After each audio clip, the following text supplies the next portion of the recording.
This is the meeting of the Ramona Unified School District Board of Trustees, March 4th. Welcome, sir. We will say the Pledge of Allegiance. Roger, will you lead us in the Pledge of Allegiance?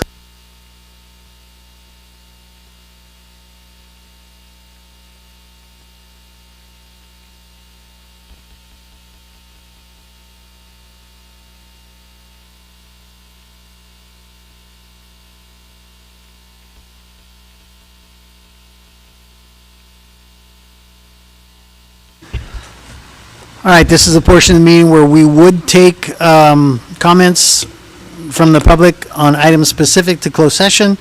There's nobody here. I don't think there are any comment cards, so we will adjourn to closed session.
Well,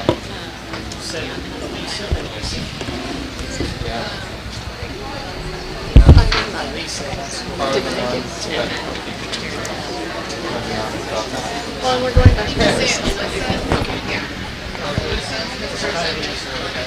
Are we ready to roll? roll. Good evening, everybody. I'd like to call tonight's meeting to order.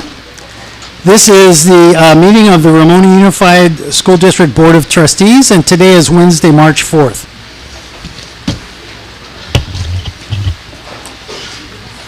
Just to cover what we did, we had closed session from 6 until about 3 or 4 minutes ago. I apologize for starting this part of the meeting late.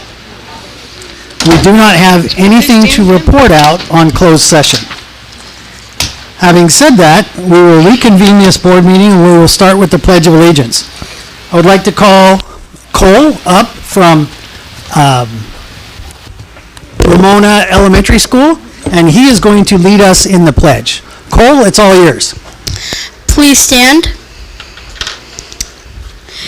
Face the flag. Put your right hand over your heart. Ready, begin. I pledge allegiance to the flag of the United States of America and to the republic for which it stands, one nation, under God, indivisible, with liberty and justice for all. Thank you, sir.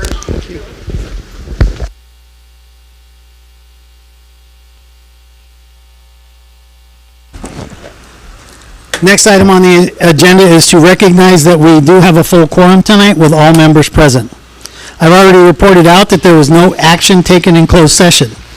Next item on the agenda is item C5. These are instructions for addressing the governing board. Mr. Dome. The Ramona Unified School District welcomes your participation in school board meetings. To help meetings run smoothly, please follow these guidelines. Complete an orange request to be heard card to speak on an agenda item during the public comment. Speakers are limited to 3 minutes each, with a total of 15 minutes per item. Submit cards to the recording secretary before the item begins. Late cards will not be accepted. Address comments to the board and be considerate of others.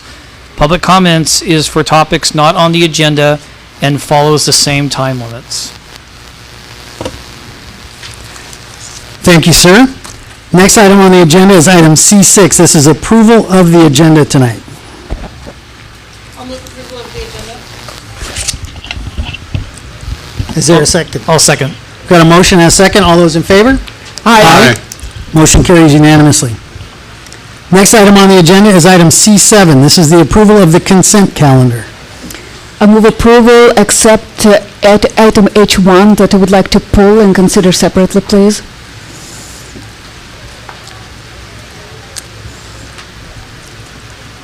I'll second. There's a motion and a second. All those in favor? Aye. All right, I'm going to put a big circle around H1. I'm going to ask members of the board to remind me when we get there if I don't see my own notes. Next item on the agenda is item D1. This is our school site showcase. Tonight we're going to be showcasing Ramona Elementary School. Mr. Gunnett, is it all yours? Thank you all for coming tonight.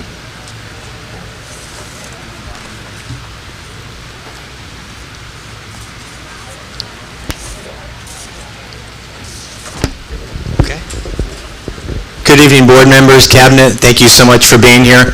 And thank you, Ramona Elementary staff, for being here to share with this wonderful evening. Board members, we have two wonderful Mustangs here tonight, and as you can see, they're dressed in their safety patrol gear. And that is a very important program that we have, that we run each and every day in the morning and in the afternoon. It's headed up by Miss Brianna Lambera, is one of our advisors, as well as Miss Kelly Gray as well. But you don't want to hear me. You want to hear from our wonderful students, as they have some pieces that they're going to share with you tonight about what makes our safety patrol very, very strong. Good evening. My name is Cole Lane, and I am proud to be a part of our Ramona Elementary Safety Patrol. As a Safety Patrol member, we help keep our Mustangs and families safe every day. In the mornings and afternoons, we gather our team to make sure we have enough members to safely manage our 2 intersections. We check that all patrol members are in place, have their uniforms on, and signs ready to go before students begin crossing. Each day, I have to stay alert and watch for traffic coming towards our intersections. Our sergeants carefully time when to blow the whistle, telling our members to put their signs down before allowing students to begin crossing the intersection. Good evening. My name is Anya Krushenko, and I am also a member of our safety patrol at Ramona Elementary. Another part of our job is adjusting the timing of our signs when our school buses are pulling out of the bus loop. Our buses are on a schedule, and we can't have them sitting in traffic waiting to leave our school. We also watch closely for distracted drivers, especially those using their phones. In addition, our daily responsibilities. We attend meetings with our advisors, Ms. Lambera and Ms. Gray. During those meetings, we review expectations while on post, talk about possible traffic problems, and continue building our leadership skills as a group. For me, being on safety patrol means being responsible, alert, and ready to protect our Mustangs every day. Tonight, we have a short video for you showing us keeping our Mustang families safe coming and going from school. Thank you for listening to us, and we hope you enjoy the video.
As you can see from the words from our 2 wonderful Mustangs here in the video, that it's a very important part of our school, keeping our families and our students safe coming and going. And if you've ever been down on 8th and D in the morning, it is very, very busy. And these wonderful students do a great job keeping everyone safe each day. Thank you guys very much for coming. It's Cole and Anna. Anya. Thank you, Anya, for coming tonight. Are there any questions from the board members? No, but I can attest that they do a great job. I am in that neighborhood often. I try to avoid the school intersections when I remember that it's that time. But on the times when I don't remember, you guys are always out there doing a great job. Thank you. Thank you so much. Keeping everybody safe. Again, thank you so much, board members. Appreciate your support tonight. Thanks for coming.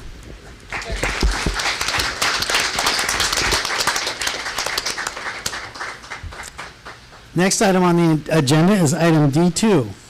This is recognition of some of our groups of students. Let's see, who do I turn this over to?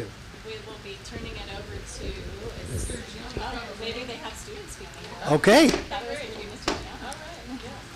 I want to welcome you tonight. Would you introduce yourself and tell us a little bit about what's going on here tonight?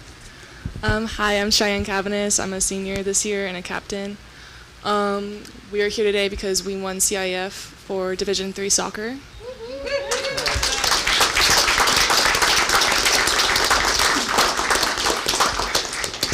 And my name is Bailey, and I'm also a senior captain this year, and I'm just so proud of our team.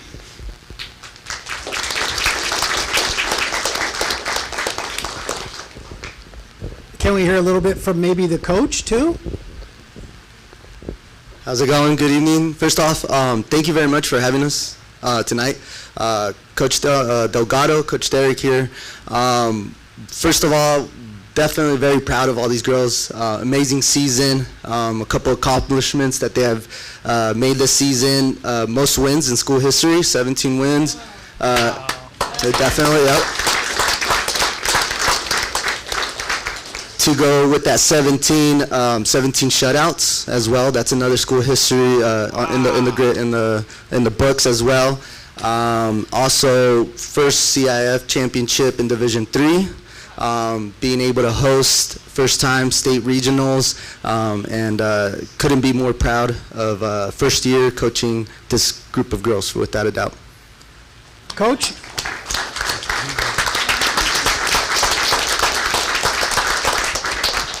Coach, will you either introduce your team or pass the microphone down and have them introduce themselves, one or the other?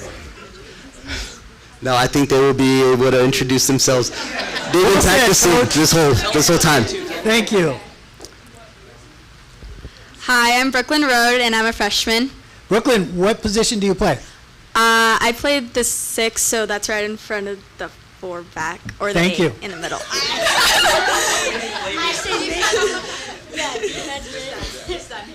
Hi, I'm Hallie Iglesias. I'm a freshman, and I play like the midfield striker anywhere Derek wants to put me. Perfect. Hi, I'm Violet Sprinkles. I'm a sophomore, and I play forward. I'm Sam Edmonston. I'm a junior, and I play center, mid, and defense. I'm Evelyn Brown. I'm a senior, and I play defense. I'm Kenzie King. I'm a junior, and I play center back. I'm Jasmine Marquez. I'm a senior, and I play winger.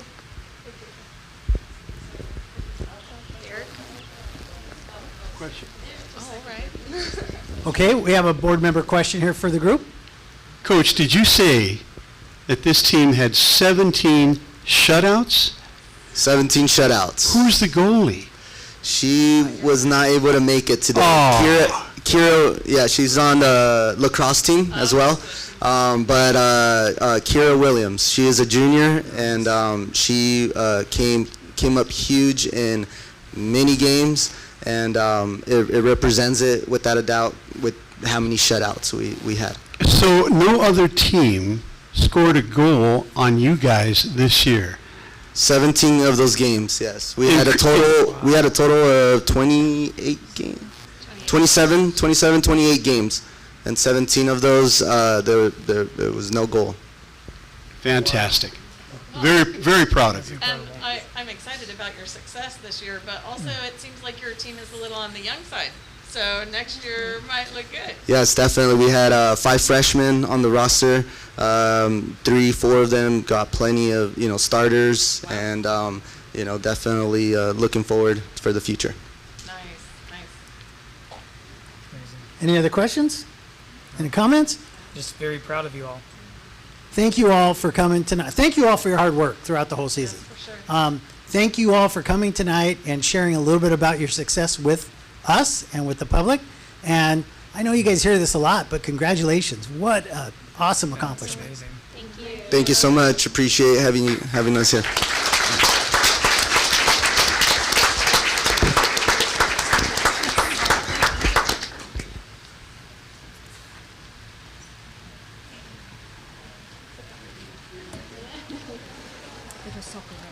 Yes. Hi, Corey. Next one is Mark's one show. So who's going to be introducing the next one? Oh, we should have had him present tonight. Yeah, we with should. colors. That would have been. Yes. Oh, that's okay. Awesome. Welcome. Welcome. Who's gonna take the lead here for us tonight from NJROTC? I'll take the lead, sir. My name is Master Sergeant Snow. I'm one of the ROTC instructors at Ramona High School, and this is a team that went to Columbia, Missouri for marksmanship and won nationals. Next to me is Cadet Calvillo. Next to him is Cadet Van Andel, Cadet Gomez, and Cadet Kerner. So this is the team that went and beat all the other teams in their division at nationals, and we actually posted the highest score in the last 6 years and beat what is largely considered the best team in our division probably for the last 15 years. Was largely considered the best. Was, yes. And you can ask them questions about their experience and training and stuff like that. Will you please ask them to introduce themselves? Introduce yourselves. I am Gonzalo Carrillo Tapia, and I'm a junior. I am Tristan Van Andel. I am a junior. I'm Gabby Gomez, and I am currently a senior. And I'm Wyatt Kerner, and I'm a senior, the team captain. Very nice. Any questions? Yes. Yeah. To what do you attribute your success this season? We practice a lot. We have morning and afternoon practices. They're about an hour to an hour and a half long each, and we practice every weekday. So that's a total of 10 practices, and we're required to go to 5 of those 10. But a lot of us go to more than that because we want to be the best. And you were. Yes, we were. Or you are. We You are. were the best in the competition, and you are today the best. How many teams did you compete with? How many was it? 38? About 30. So you're number 1 out of 30 teams. We're number 1 in the Navy out of the whole nation, but the top 30, yes. Very well done. What contests did you all need to compete in to get to the nationals? So we had a postal competition and then a championship competition, an area championship. And we had to place in a certain range for the postal or first place at the championship, and we did both. So we double qualified. Wow. Nice.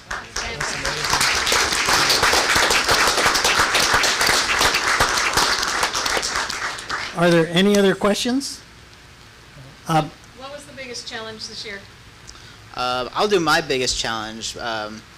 Me personally is probably waking up in the morning and Yeah. standing for an hour to shoot. I'll pass it down. Definitely also waking up in the morning and then standing in the same position for an hour and a half. Definitely very, very challenging and takes a lot of dedication. I'm gonna stick with them. It's getting up in the morning and going to practice, but it takes that dedication to go. Probably one of my hardest things was getting into the right mindset every day trying to shoot, because if you are not prepared mentally, you are not going to shoot well. You're gonna criticize yourself every time, and it's not where you want to be. And waking up in the morning does not put you in a good mood, so harnessing that ability is really helpful. Yeah, it was probably waking up in the morning and staying mentally focused throughout the whole practice. Yeah, I had to redesign our training this year because last year we did go to nationals, but we didn't do as well, and a lot of that was attributed to our standing scores. So I redesigned the training for them, and it paid off. So good for them.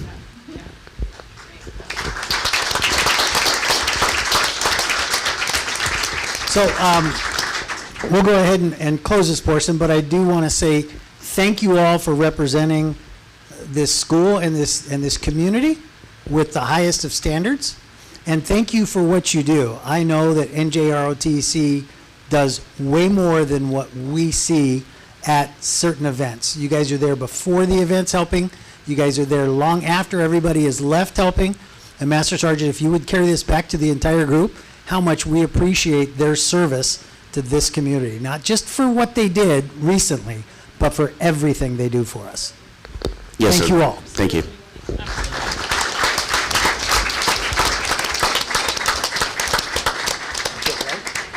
Oh. Nice. All right, we're not done yet. Mr. Giammi, can you get the next group in here that we're celebrating tonight?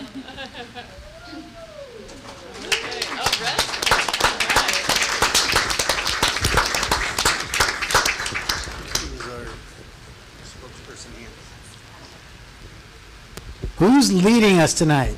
My name is Isabella Silva. My name is Juliana Peckelder. Do I start? Hi, we're the girls wrestling team. We won CIF this year for a second time in a row, so that was pretty cool. We had 6 finalists and 5 individual champions, so that was pretty cool. I'd just like to emphasize just how successful this season was, not even just us winning as a team, but we're such a tight-knit group and really just a great representation of our town. I love these girls like sisters to me. They're not just teammates. All the time in practice, we're there when we're happy, when we're sad, when we're fighting colds. We're just there, and part of the reason we reached this success was this grit that we have. Even though we're small in numbers, we're a really powerful group. When at our CIF tournament, we won by 2.5 points against Santana. We did not have a full lineup. We only filled 11 out of 14 spots. The second place had all 14. So, we had some big upsets to be able to do that, so that was pretty cool. And like Bella said, we are a family, and we lost 7 girls from last year going into this year, and the fact that we could still take that championship again, it just allows me, not like I didn't, but I have so much trust in our coaching, just being able to do that again. A good coach can really take you far, so. Can we hear from the coaches, please? Alex, you're going to leave me here by myself? Hi, I am Caitlin Munoz. I'm the girls' head coach, and then this is Alex, and he is my ride or die. He is the one that gets everything going. He's the one that obviously is doing most of the wrestling because this year has been a very different year than last year. I could not be more proud of the girls this year. They all stepped up. The culture in the room is just one that you walk in and you can just feel everybody wants everybody to win. It's a unique sport in that it's a very individual sport because they all have their own weight classes. So that's a priority, right? And you have to be able to hold that at the same time as holding the success for the team, right? And so hard conversations have to happen about who has to be in what weight class for the better of the team, but then also how do we make sure everybody's getting the chance. So all in all, every single one of them has just showed up and done everything that we've ever asked of them and more. And the fact that they bought into our program just meant everything because we're still so new. This is our 3rd year, so we're just doing whatever we can to keep showing up and I want to stop talking. Hi guys, my name's Alex Nunez. I'm the girls' assistant coach. Coach Caitlin's very humble. I don't do everything. I would not want to coach if it were not for her. She's the whole reason why I coach in the first place. And sorry, I could not be more proud of these group of girls. It takes a lot to go out there with all the pressure on the line to becoming defending CIF champs. Not every girls can do that. And I just don't think I can be any more proud of these girls. Sorry, I'm at a loss for words.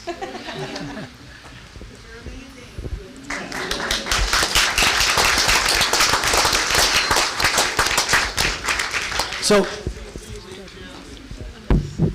if we could have pass the microphone down and have each girl introduce themselves and tell us what year you are and how many years have you wrestled that got you to today? Oh, okay. Well, I'm Savannah Diaz. I'm a senior at Ramona High School, and I've been wrestling for 4 years now. I'm Eden McNett. I'm a senior at Ramona High School, and I've been wrestling for 2 years. I'm Fatima Soto. I'm junior, and this is my 2nd year. My name is Kieran Chapman. I'm a freshman at Ramona High School, and this is my 1st season. My name is Olivia Sepurek, and this is my 1st year, and I'm a freshman. My name is Lila Chase, and this is my 1st year with Ramona High School Wrestling, and I did 1 year with the Dog Pound, and I'm a freshman. My name is Robin Moore. I'm a sophomore, and this is my 4th season wrestling. I'm Caitlin Peck. I'm a senior at Ramona High School, and this is my 4th year wrestling.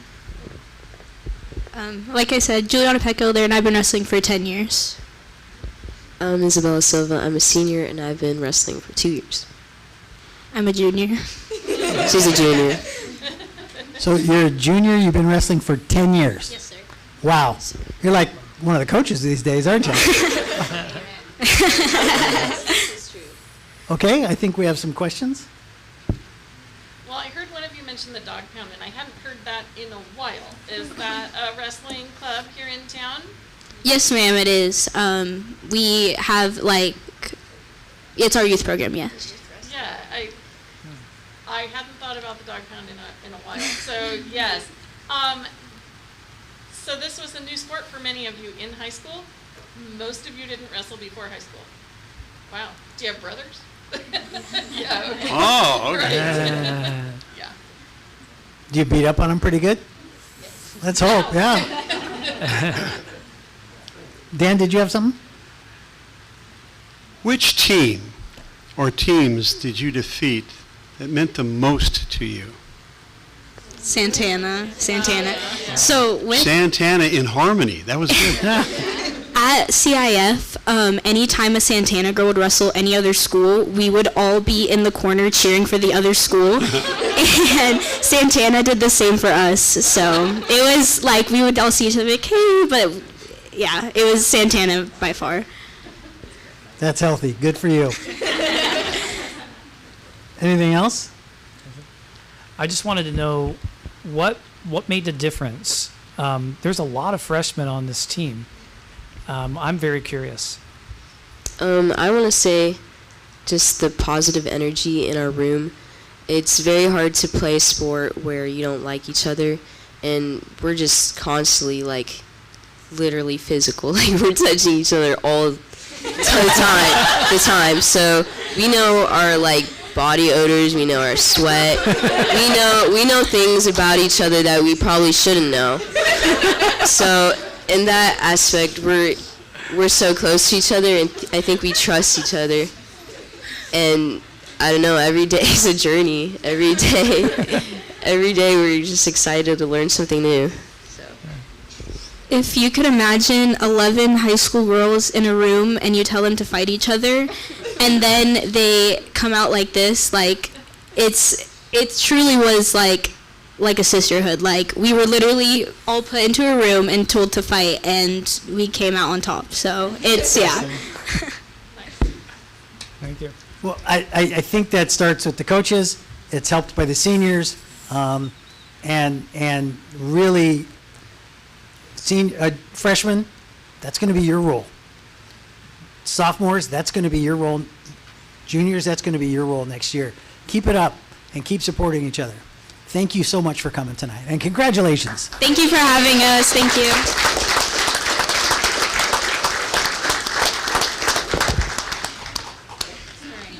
Let's go Bulldogs. Okay.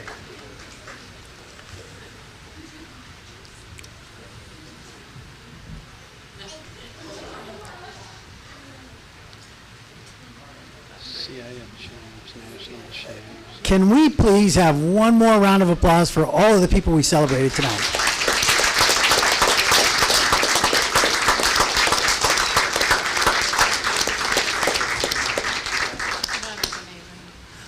Boy, I think it's been a while since we had 2 CIF championship teams come out of our high school. It's, wow, says a lot for what we're doing.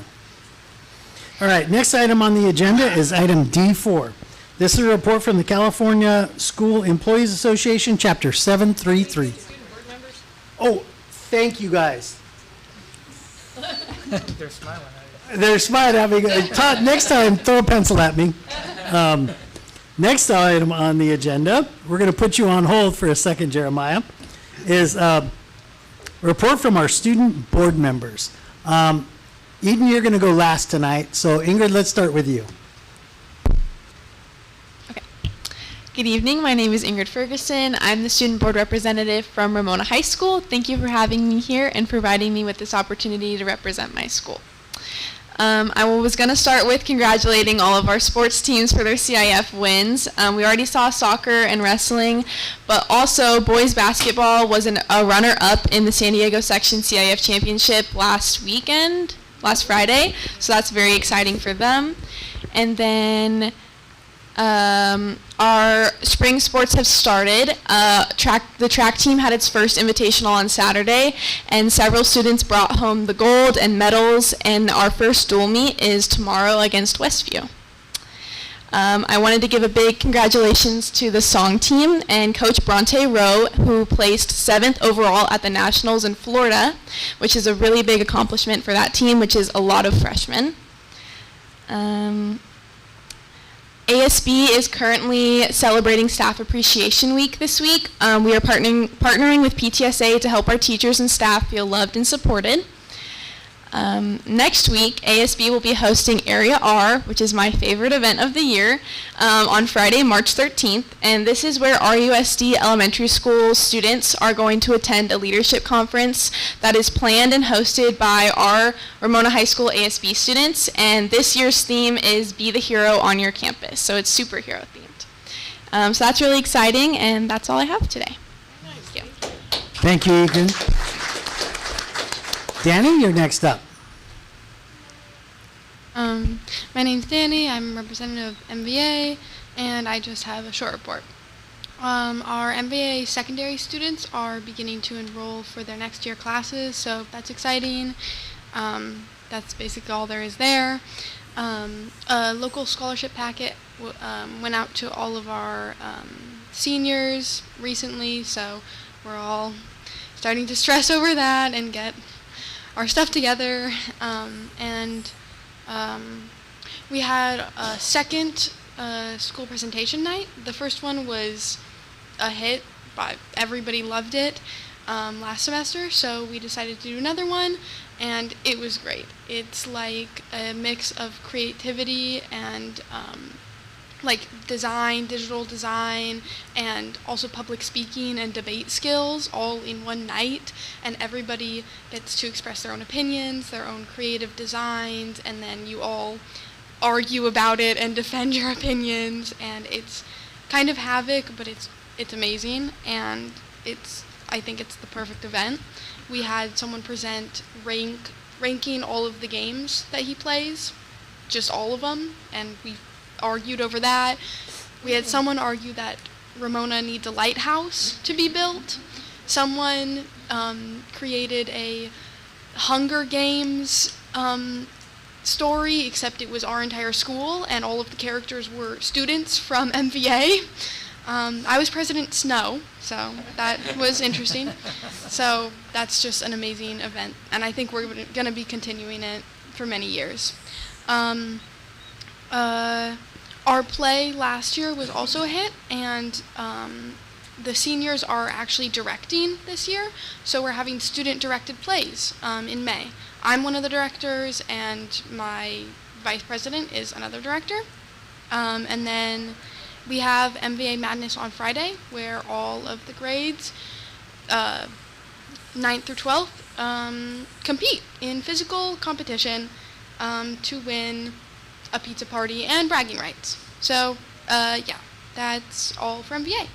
You. Thank you, Danny. The reason I asked Eden to go last is that I believe this is Eden's last meeting with us, correct? What? Yep. Congratulations. So Eden, if you would share a little bit about why this is your last meeting with us, and then go right into your report. Thank you, Mr. Drum. Thank you, Mr. Drum. So the reason I will for board meetings, the reason I won't be here is because I graduated early with 11 other students at Montecito High School. Yeah. And funny enough, that was actually going to be the last thing I was going to talk about because I was going to talk about how amazing the district has been to me, especially Montecito. Like, given this opportunity to be a board member in the first place, it's honestly, before I got here, I was mediocre at best, and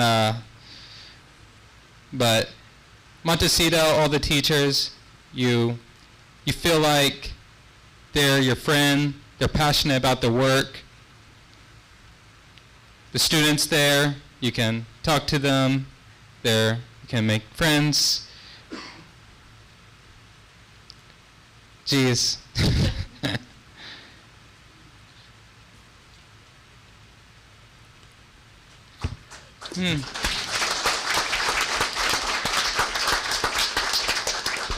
So dive into your reporting. Yeah.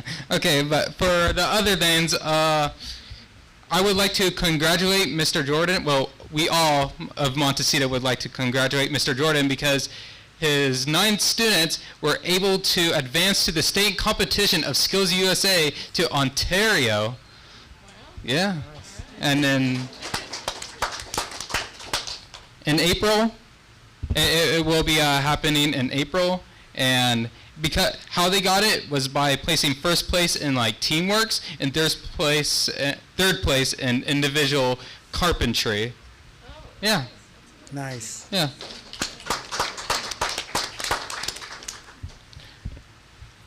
And thank you for listening. So, Eden, will we see you at graduation? Definitely. Where everyone that graduated, you will be seeing at graduation. It will be on June 3rd at 6 p.m. at here in the football field. Yes. All right. So Eden, I want to personally thank you for your participation and for your insight. You've all of our student board members have brought something to a different board meeting with opinion and commentary and advice. So your valued counsel. We have a little something for you to say thank you for your participation with us this year, and we'll welcome you back at any point in time if you want to come listen to what we're doing throughout the rest of our meetings, or even 5 years from now, Eden. We do appreciate you. We appreciate what you've contributed to this body. And you said something about the teachers. They're your advocate. They're your fan. And they're your biggest fan.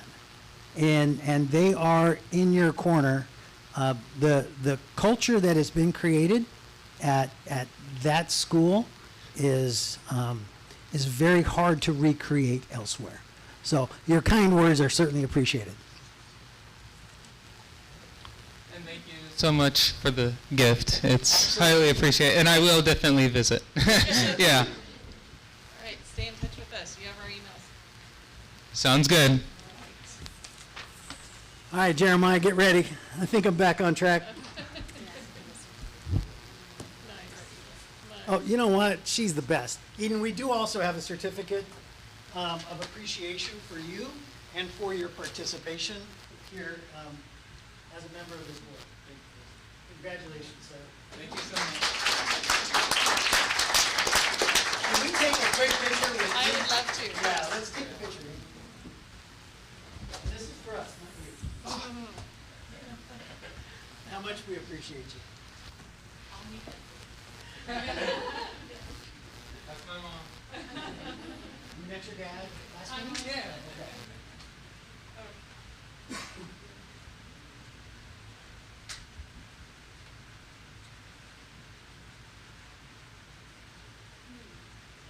Does mom want one? Yeah.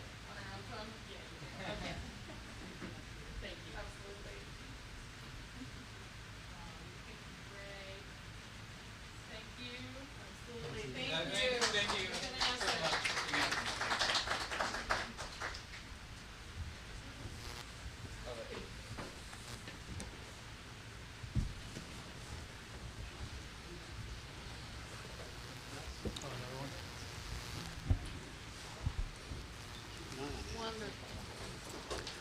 All right, moving right along. Next item on the agenda is item D4. This is the report from the California School Employees Association, Chapter 733. Welcome and thank you for coming tonight. Thank you and good evening. I'd like to take this time to speak with you regarding the potential classified layoffs and to provide you some context about the employees who may be affected by it. Based on the information that was provided to us, there are 10 currently filled positions under consideration for termination. They are CSO 1, campus security, computer lab technicians, a receptionist/registration position, a librarian tech, and a receptionist at the high school. Several of these individuals, some who are single parents, have been committed employees since 2017 and have children enrolled in schools across the district. They have continuously demonstrated dedication to maintaining safe campuses, supporting students, and contributing to the vast educational community. Eliminating these positions could jeopardize their families' financial stability and may also impact student retention. Classified staff members are the backbone of the Ramona Unified School District. They ensure campuses are secure and well-maintained, offices operate effectively, students receive academic and technical support, and build strong relationships with family and the community. While we understand the district is facing a budget deficit and must make difficult financial decisions, it is important to recognize that the potential savings from eliminating these positions would be minimal compared to the significant impact on campus safety, security, and essential daily operations. Reducing these critical positions would increase the workload on remaining staff members and diminish the level of support and safety provided to students, families, and school sites. We respectfully urge the board to carefully consider the broader implications of these possible layoffs before making a final decision. Thank you for your time and consideration. Thank you for coming tonight. Next item on the agenda is item D5, which is a report from the Ramona Teachers Association. Welcome and thank you for coming. Starting off with some good news happening across the district.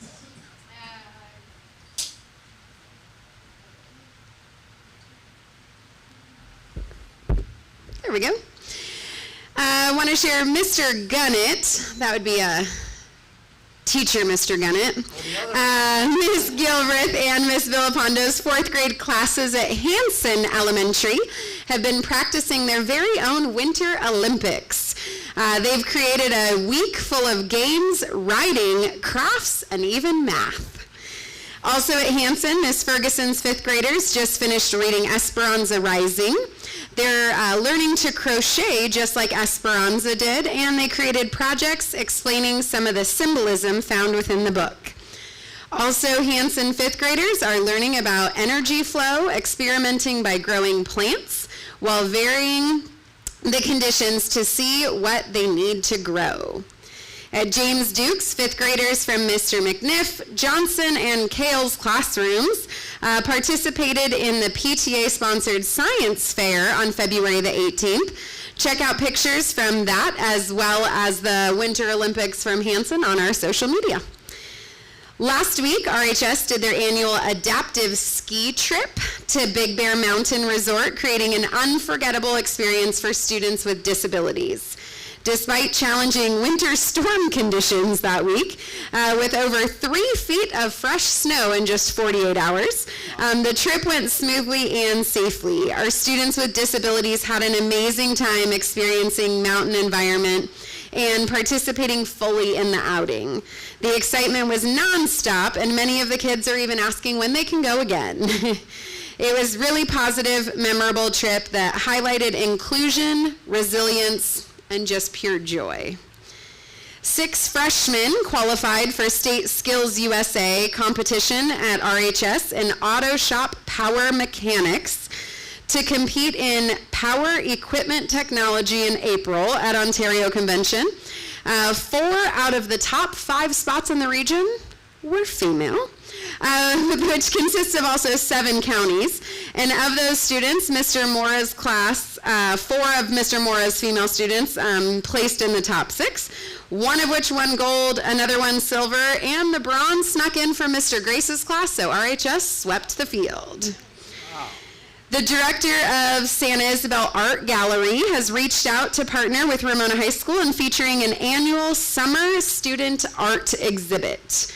This is an exciting opportunity for our students to showcase their talents and hard work in a real gallery space alongside working professional artists.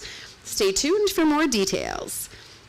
We want to thank Marcy Hayes Laws for generously covering the remaining balance, making it possible for Ramona Elementary 6th graders to embark on an amazing adventure to 6th grade camp and let the fun begin. Teachers too. RCMS 6th graders held their annual Greek Day last week, where students gave presentations on famous people from ancient Greece and, of course, enjoyed a Greek feast. Ramona Elementary teacher Tiffany Tulloch wanted to share that her class participated in Malcolm Mitchell's Read Bowl along with the 4th grade classes. The 3 classes tracked reading minutes both at school and at home. As a 3-class group, the students read over 42,500 minutes, and the event encouraged students to read more, stay engaged in reading, and helped students develop their love for and excitement for reading.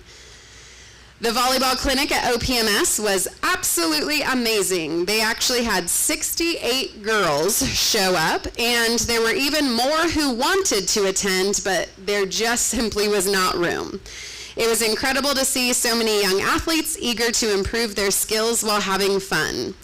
Because of the such great interest and continued demand, Mrs. Brown will now be running a volleyball clinic every Friday at OPMS with the fantastic support of the athletic club who will help set up the nets.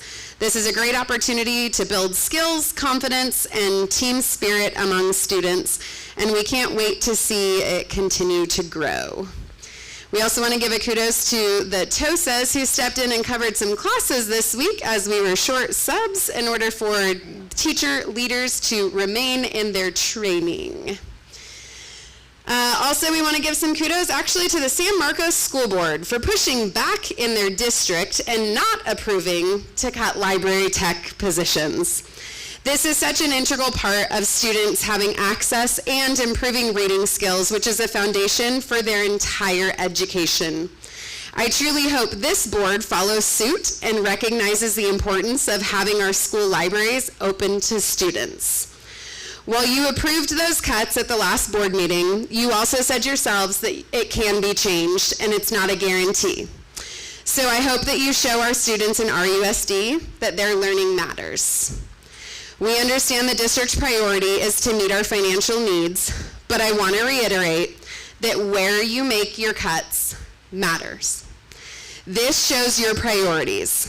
To see minimal cuts at the district level, but consistently at every single school site, truly speaks volumes.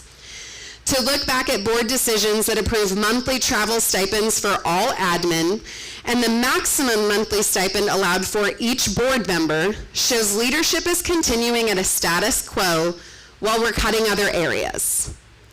Quality leaders cut from the top down, yet approved cuts last month show that our district seems to be working from the bottom up. No one has said don't make cuts. What I have heard consistently though is be more intentional with those cuts to prioritize our students. Thank you.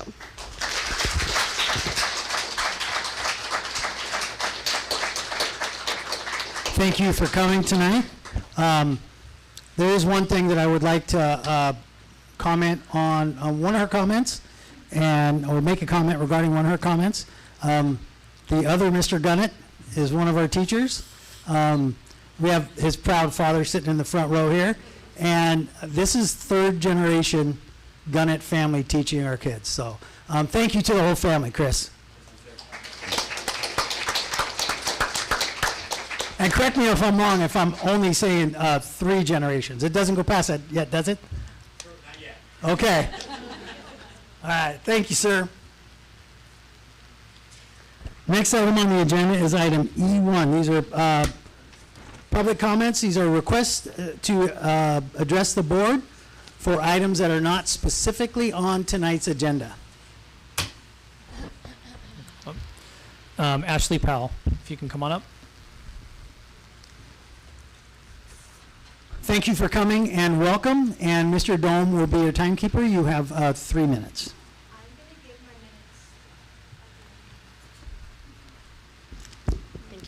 I'm giving my minutes to Marcy Laws. Thank you. Okay. Well, we'll see how long it takes. Marcy, if you can get it in less than 6 minutes, we would appreciate it. Do it. Hi, my name is Marcy Laws. I'm speaking today as a parent of an OPMS 8th grader, an RHS alumni, and a frequent donor to the schools. Today I'm here out of concern for the proposed budget cuts.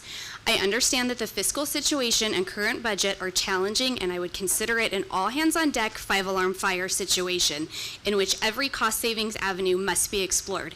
However, I feel strongly that removing campus supervisors and library techs is not the right path to balancing the budget.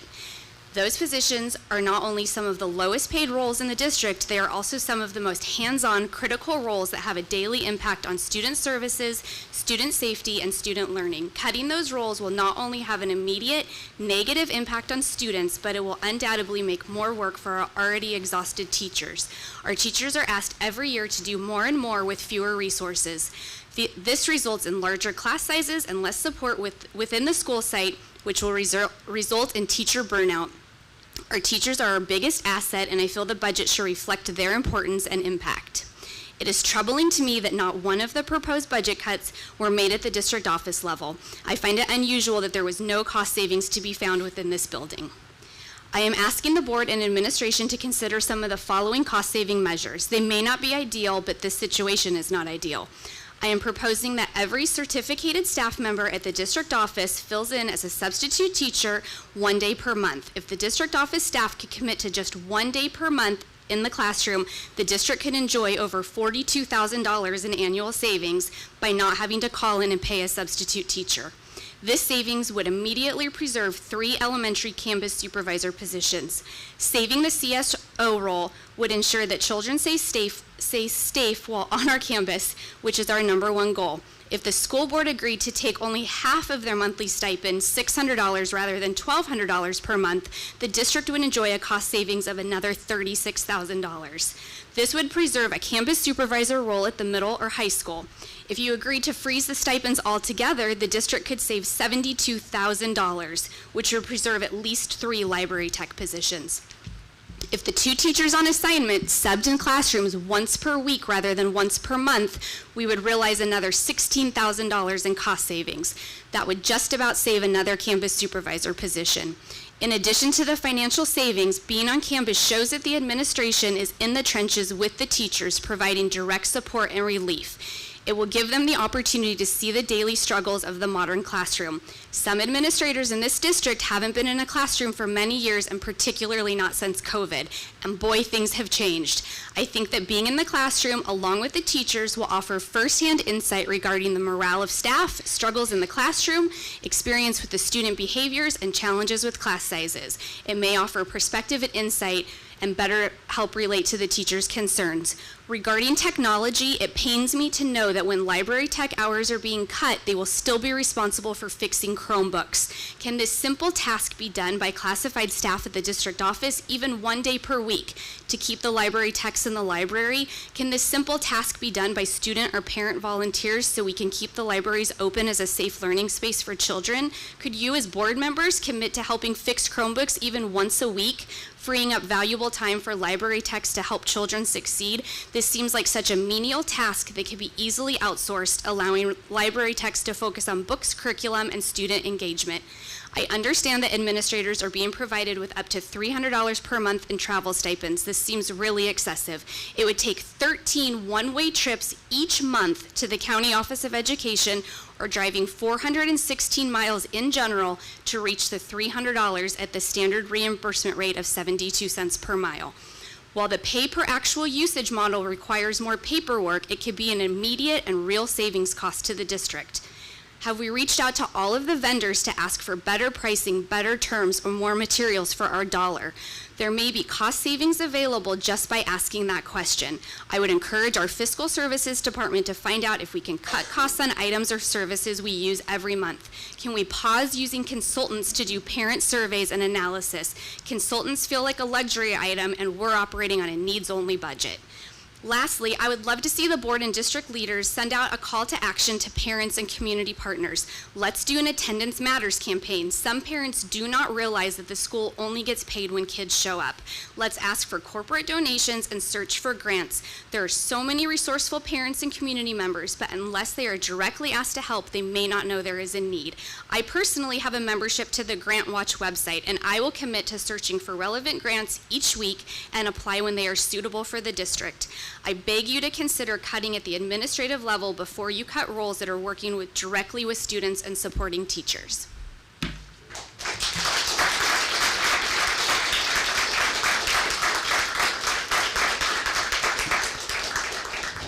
So I will commit my time to meeting with you, Marcy, or someone else who has interest in going over many of these ideas. And you know what? I will tell you that and this is to everybody that's in the audience or anybody who's listening, that this staff has searched high and low for opportunities to not cut staff, or not opportunities. They've actually been given direction by this board to limit as many people getting pink slips as possible. I believe that they are giving us their best effort in looking for opportunities and ways to limit those cuts. I know personally how they have struggled with each and every one of the recommendations that they made. So I'll be more than happy to meet with anybody who, my email is on the website. I think I can speak for my colleagues who also will offer that up to let you know why we voted the way we voted last week. And again, I will reiterate that we continue to give staff direction. I know that staff this week was looking at different ways to avoid cuts and continues to look at different ways. I would invite you to stay for the presentation of the second interim budget, because it does not look good. And I hear your silence. I really hear your silence. It does not look good for year two of this budget process. So please stick around.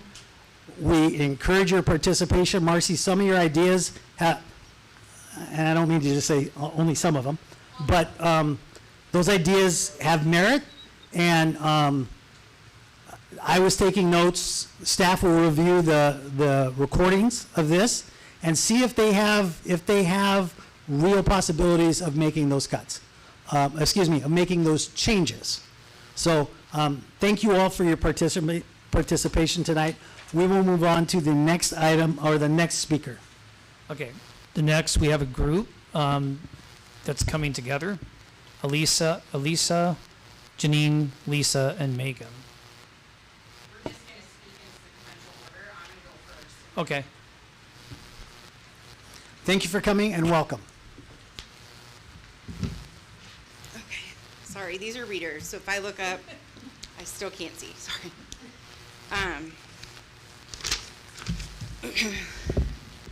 Good evening.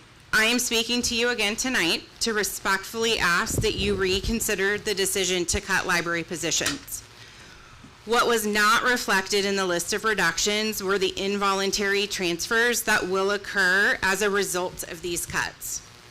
Next year, library technicians who currently work 3.9 hours per day will now be assigned to an additional site. This means that instead of a school library being available 19 and a half hours per week, elementary students will now have access to their library for only 9.75 hours a week. I will be personally splitting my time between OPMS and RHS. Requiring library technicians to divide their time between sites does not reduce the workload. It increases it. Duplicating the responsibilities outlined in our job descriptions while reducing on-site availability will diminish the effectiveness of services provided to students and staff.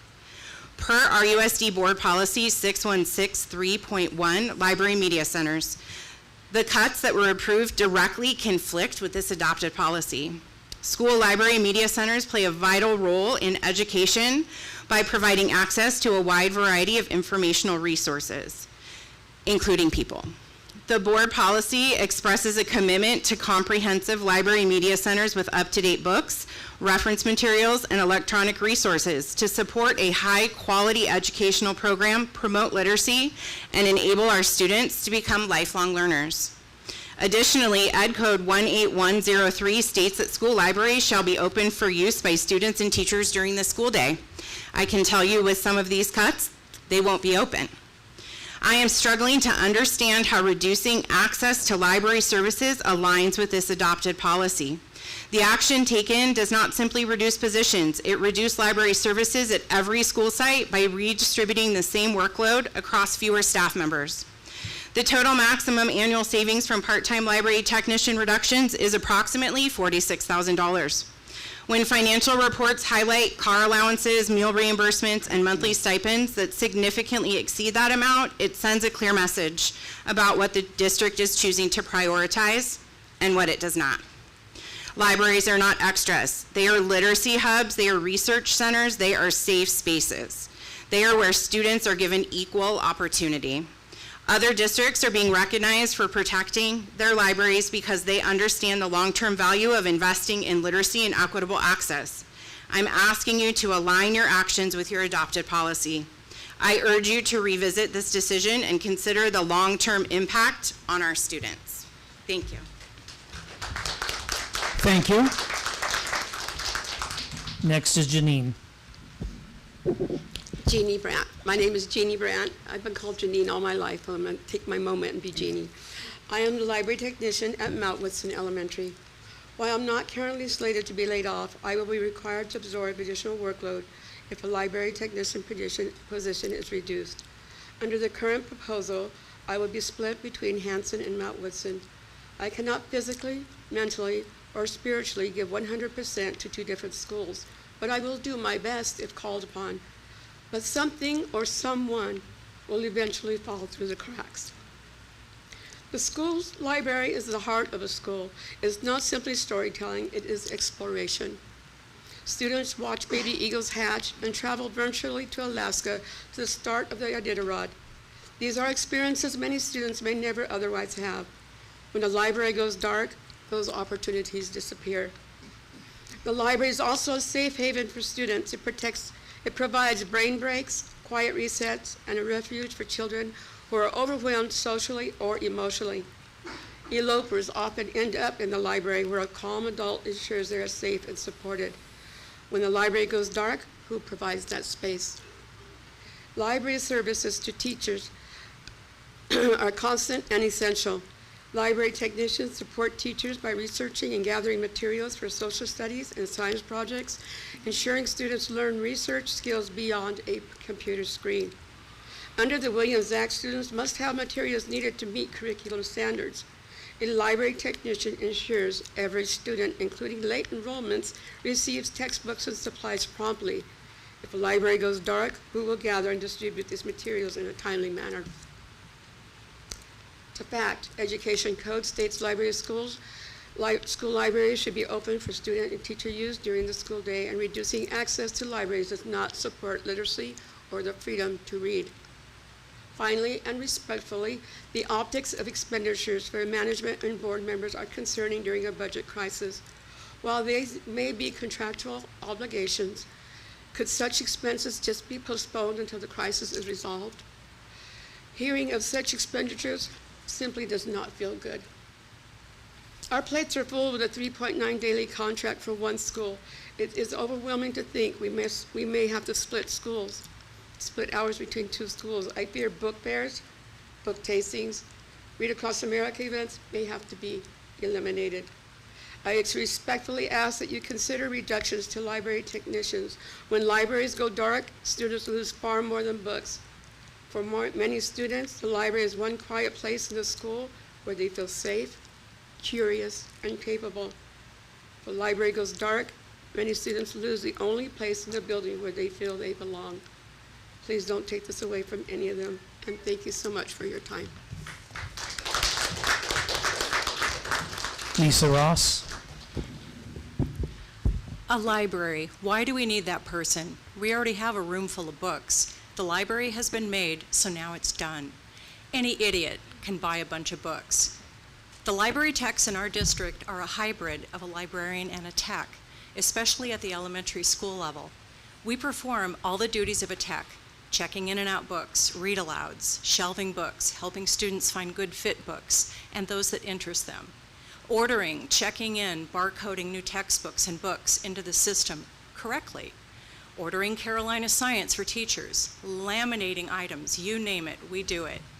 I've also, in my library, I've been genrifying all of my fiction books and color coding and lexiling them to make it easier for children to find the books that they want to read.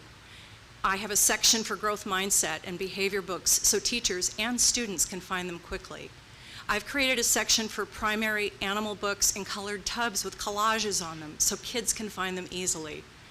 But the biggest thing that I do that is as close to a librarian is book purchases.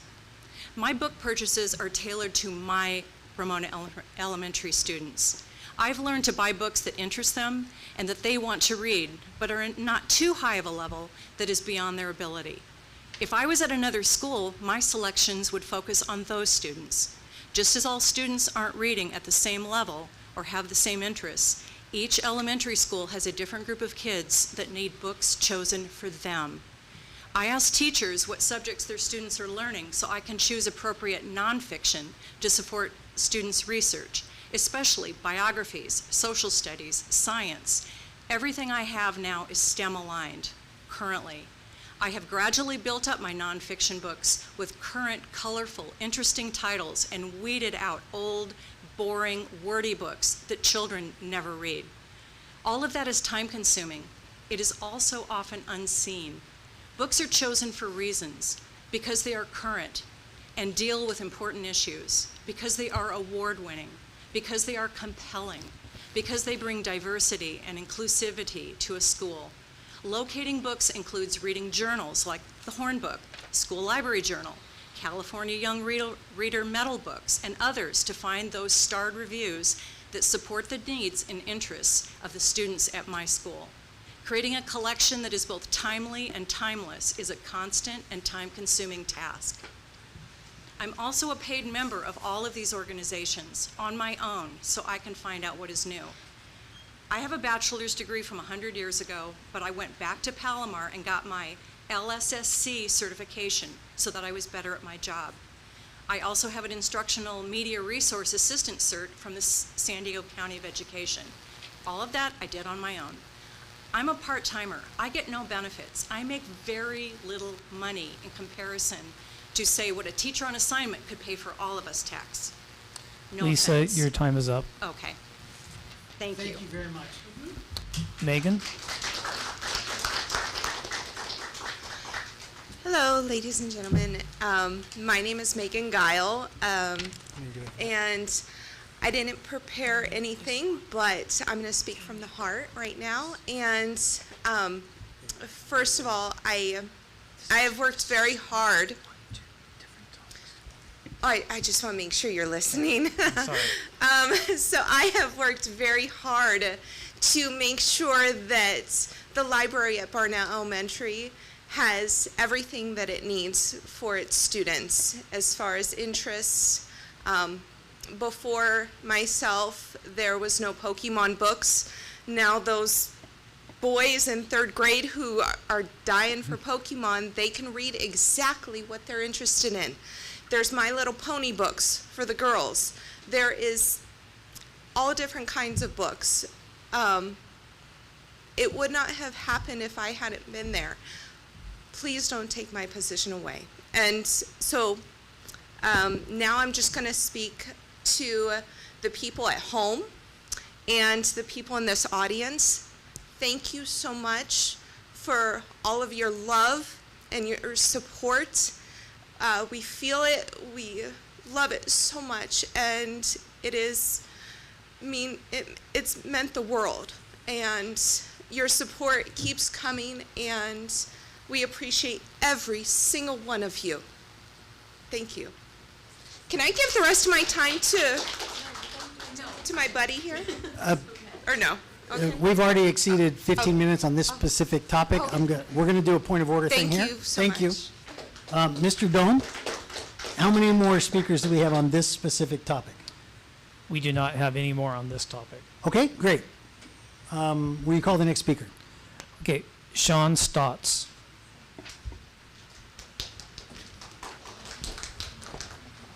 Sir, thank you for coming and welcome. Thank you for your time.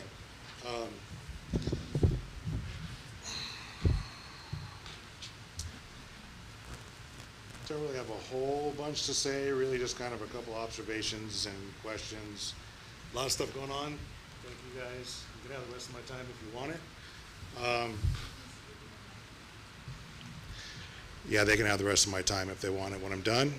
We don't typically do it that way. That's cool. So, look, I appreciate you speaking up because everybody up there has been quiet.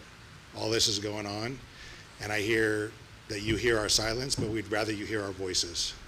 We hear them both. It doesn't really seem like it. We really need more than email me. We need answers. We would like you guys to actually engage in what's going on with us here, not in an email, not sit there and shake your head and give the little smiles and stuff like that. This is serious stuff. These are people's lives. These are our kids at school. We do deserve answers. We want cooperation. You guys represent us. You don't rule us and what we're doing. We're supposed to work together, and it's not happening. So I would appreciate a little bit more involvement. These guys are killing themselves to teach our kids. They're begging for jobs, and you guys are sitting up here taking fat stipends and this and that and giving these nice little smiles and stuff, and it's not cool to sit and watch. Secondly, I'm just going to ask the question, throw it out there.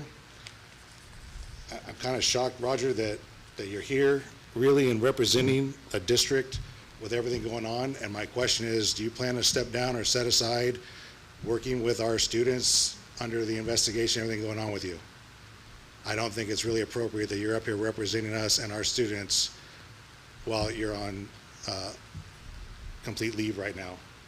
So that's all I got to say. Sir, if you would like a meeting, I'll be more than happy to schedule a meeting with you. Don't tell me to email you. But, well, reach out somehow, but this is not designed as a back and forth forum. We'll be more than happy to meet with you and answer your questions. I'll throw that out there. Okay. Contact me however you think is best served. No worries. Just make sure you get answers to her email, because she's been here every week and she's still waiting on answers. Do you from think she has not been answered? Well, you want to jump in? You haven't answered. No, that's not the forum of this meeting. But I know, but I got time. She has been answered. Oh, okay. I got you. She's been answered, and I've I'm just actually reached asking, out to her to set up a please meeting, do not an better. email, a meeting. Thank you. Do better.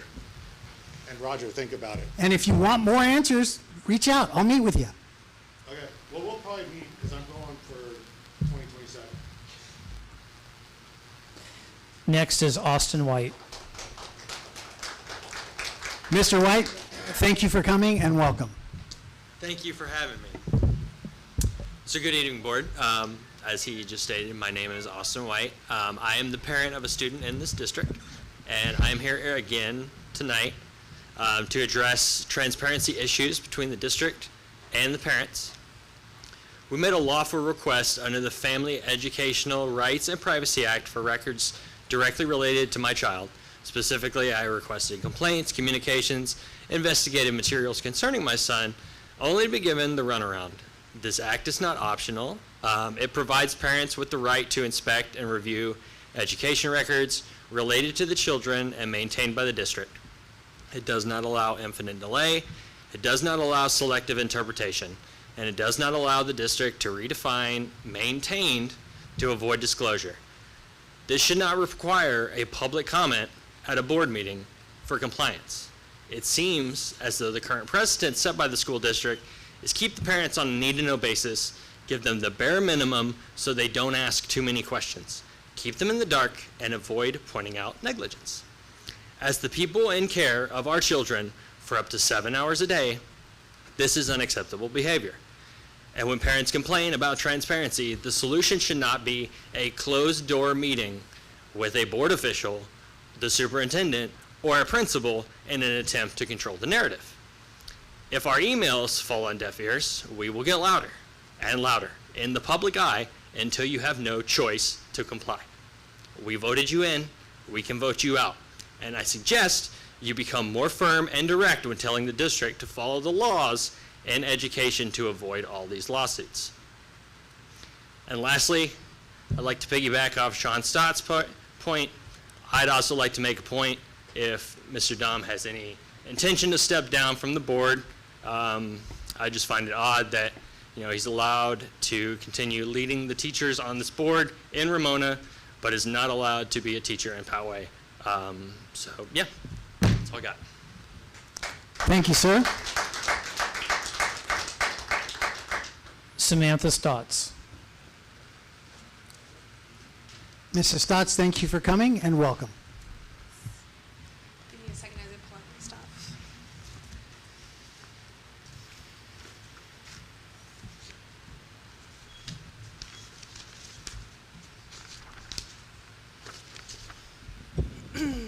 Hi, my name is Samantha Stotts. I'm sure you are all very well aware of who I am. A few weeks ago, I sat here and warned this board about a severe safety breach. Last week, a judge reviewed the same exact evidence that I provided each of you, evidence that your staff chose to ignore. And as a result, I have been granted a permanent restraining order against an individual that you guys claimed was safe, per your guidelines, to be around minors on a campus. Since that incident, my family has been met with blatant retaliation. During the February 19th IEP meeting, which was illegally formed under Education Code 56341, due to the absence of required specialists, I was flatly denied makeup minutes for the week my son was absent for his own safety. When I pushed back, the principal seemingly dared me to file a UCP to get those minutes.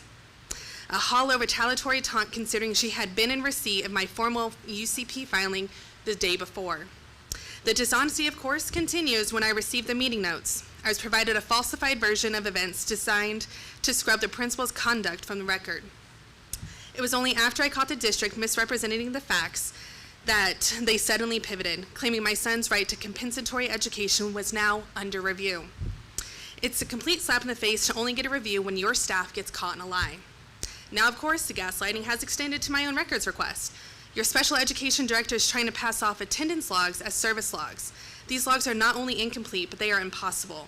Your own records claim services were satisfied on the same days that my son was marked absent. How is that possible? Either your records are fraudulent, or your staff is claiming to provide instruction to a child who isn't even in the room. My audit also shows 2 full months without a single data point for certain goals. This isn't education. It's data cramming to cover for negligence. I saw that anticipated litigation was on your closed session agenda tonight. I can only assume that you were discussing the significant exposure my family's case represents.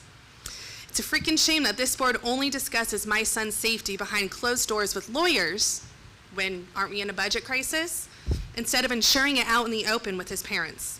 I'm also fully aware that this district is already currently defending 2 active special education lawsuits. My team is already prepared to litigate the massive safety failures and blatant IDEA violations documented. Do you really want to add a 3rd lawsuit to your list? It's time to stop funding one of the most expensive law firms in Southern California to intimidate me and my claim and start doing your freaking jobs. Why does it take a court order or a legal threat to get this district to even pretend to care about the student's safety? How can you sit here and not be completely and utterly embarrassed by this level of dysfunction? You're on the hook for negligence, retaliation, and multiple IEP violations from my family alone.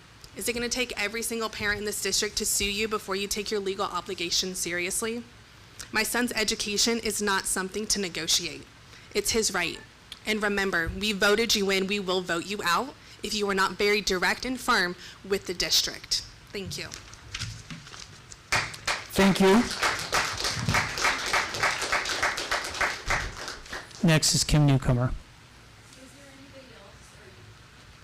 There's one after you. You can go. No, you can go. Come on up. Thank you for coming and welcome. A year ago, I asked for a full accounting of the expenditures with the Voting Rights Act, and I was not given it. And I'm still wanting that. I don't know exactly how to get that information. The only thing that was ever publicly available was the plaintiff's attorney fees, and I want to know what our attorney's fees were. So let me know what I need to do. I can call the county and go that direction if you want me to, but I'd love for you guys just to tell me. I know you got to have those details. The other thing I asked for was board expenses, and I was told that the board expenses, dinners, conferences, hotels, travel, meals, health insurance, if you guys do that, I don't know if you do. I wanted to see those expenses, and I was told it was just all bundled into the superintendent budget, and so I wouldn't be able to see those details.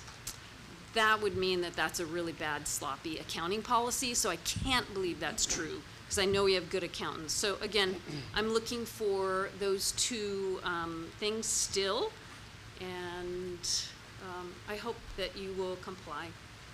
I am meeting with Darren about term limits, but any one of you board members can bring that in as an item. I can't, but I can ask Darren to bring it in for me, and we'll see. In our meeting on the 14th, I think we're meeting. I don't know what time yet, but yeah, so bring that up. I'd like to have a discussion about it. I did talk to Dan about it. He wasn't real thrilled for himself. So are you running again, Dan? Or are you done? I haven't decided. Ah, okay. All right. Thank you. If I run, will you not? Next item, or next speaker? Ashley Butler.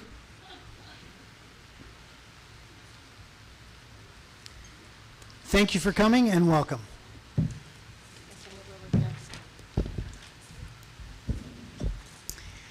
Hello. I am coming to talk about how budget cuts are affecting the high school and the middle school. So I have been told that because of budget cuts, the high school is now going to be changing their schedule to a block schedule because they will be sharing staff with the middle school. And this concerns me because my son, as well as most high schoolers that I've spoken with, are not in favor of a full block schedule. And I had approached the principal via email and Miss Wilson, and the response that I got was, this is what we're doing. So there was debate back and forth, but it fell on deaf ears, basically. And I did not receive a response from Miss Wilson at all. So my wondering is, why is the only decision to go to block schedule? I feel like there is another option, which is that the middle school should change their schedule. The middle school schedule is absolutely terrible. There is not a single day, Monday through Friday, that is the exact same. It's completely different. Because they switch, it's 135, 246, 153, 264. If you've ever never had a child, that's what it is, and it's terrible. And then you throw in there that we're going to do 2 different lunches, and one lunch is going to be in the middle of a period. So I don't know who chose that schedule, but I think it's terrible, and I don't know how the students handle it. I've actually prepared how that middle school students who are special needs students, low socioeconomic students, and English language learners, who are our most vulnerable populations, actually do better with a traditional schedule. And there's lots of bullet points if you'd like to read it. And I mean, these are our students who they're the lowest performing students on our test scores. They're how all of our schools are graded. And if they're not going to perform well with a block schedule, I'm not sure why we're keeping it if someone has to change. High schoolers are the ones that if they fail a class, they have to repeat it. Middle schoolers, for the most part, are just pushed on. You're just pushed on. Oh, you didn't get it? You got an F? Keep on going. So why is the high school changing and not the middle school? And what I asked the principal was, are we asking the students how they prefer to learn? And he said, I'm not going to do that. Because it doesn't matter what they prefer, we're doing this. Yeah, I see your time is up. Okay. Do you want me to get these two? Thank you.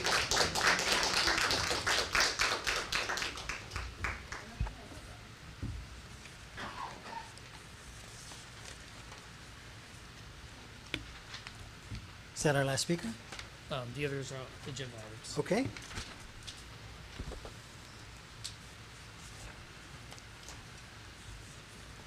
Next item on the agenda is item F4. This is a report on the Local Control and Accountability Plan Survey. Good evening, Board. I'd like to invite Cheryl Armstrong up, and she will be presenting the Local Control and Accountability Partner Survey.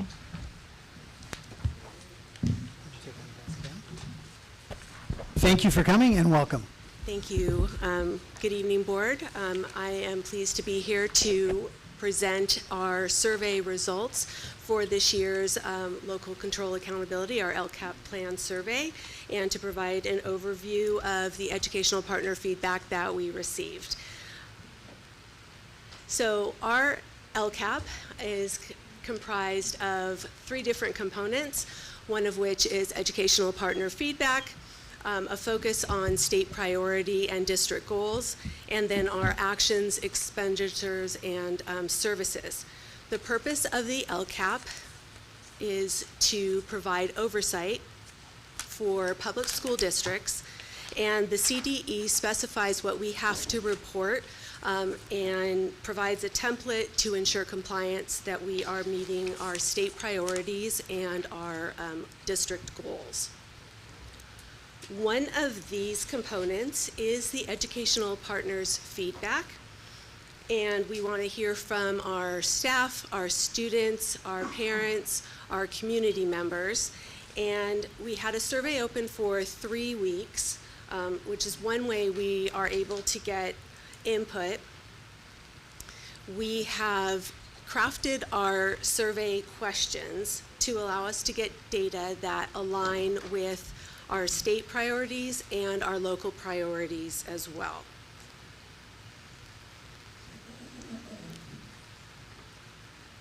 We do.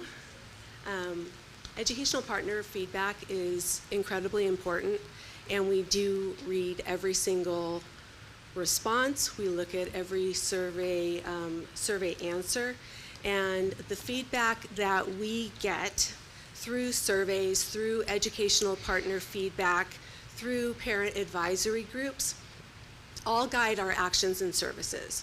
And the slide indicates some of the ways that we used our educational partner feedback last year. For example, funding staff for additional academic services to support pupils with exceptional needs. We increased staffing at secondary sites to improve implementation of tiered supports and academic monitoring. We had the addition of the OPMS MTSS program facilitator to have more student monitoring and interventions.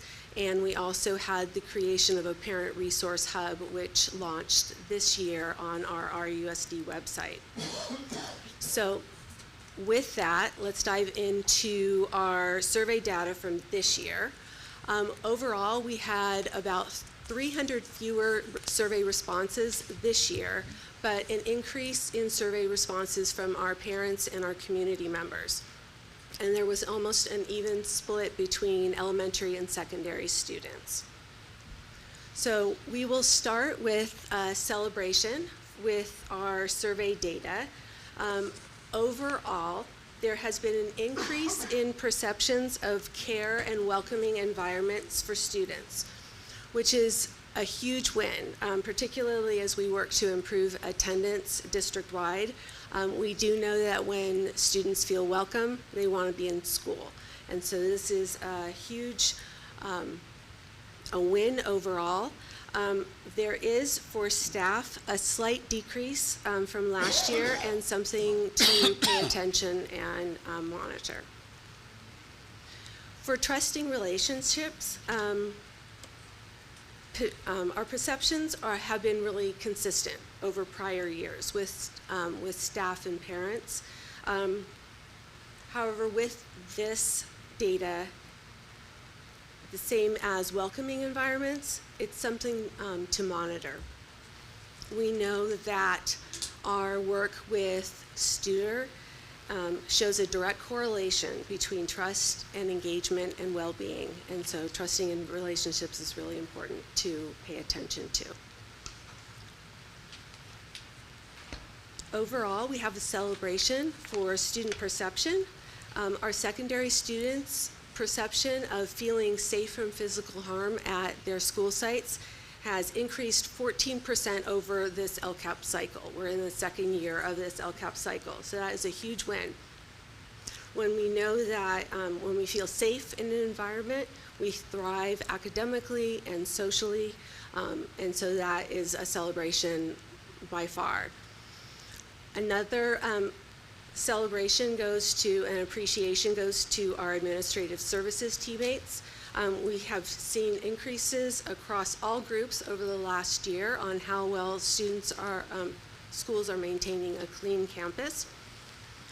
However, with well-maintained campuses, we have not seen much growth, and it continues to be a concern and a consistent need throughout the LCAP cycle. Finally, we should be proud of the work that we are doing to improve family and community partnerships. Parents are feeling more involved, an increase of 7% over last year. They have multiple opportunities through ELAC and DLAC, school site council, district advisory surveys, educational partner meetings, and visiting our parent resource hub. So our next steps in our LCAP process start with our educational partner meetings starting in a couple of weeks.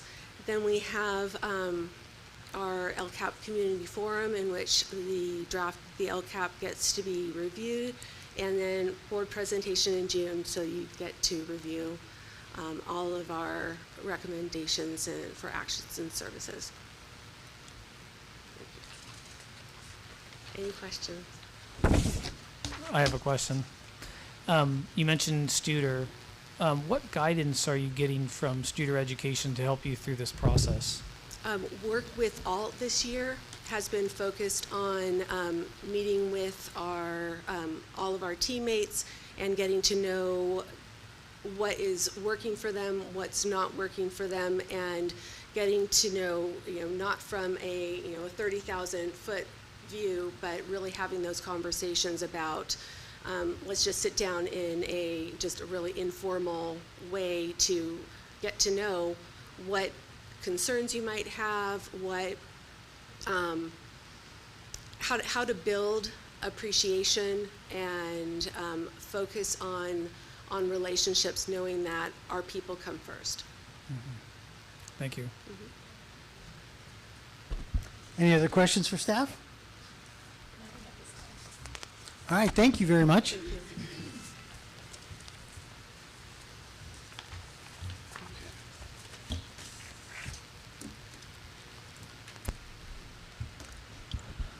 Next item on the agenda is item F5. This is a report on mid-year local assessments.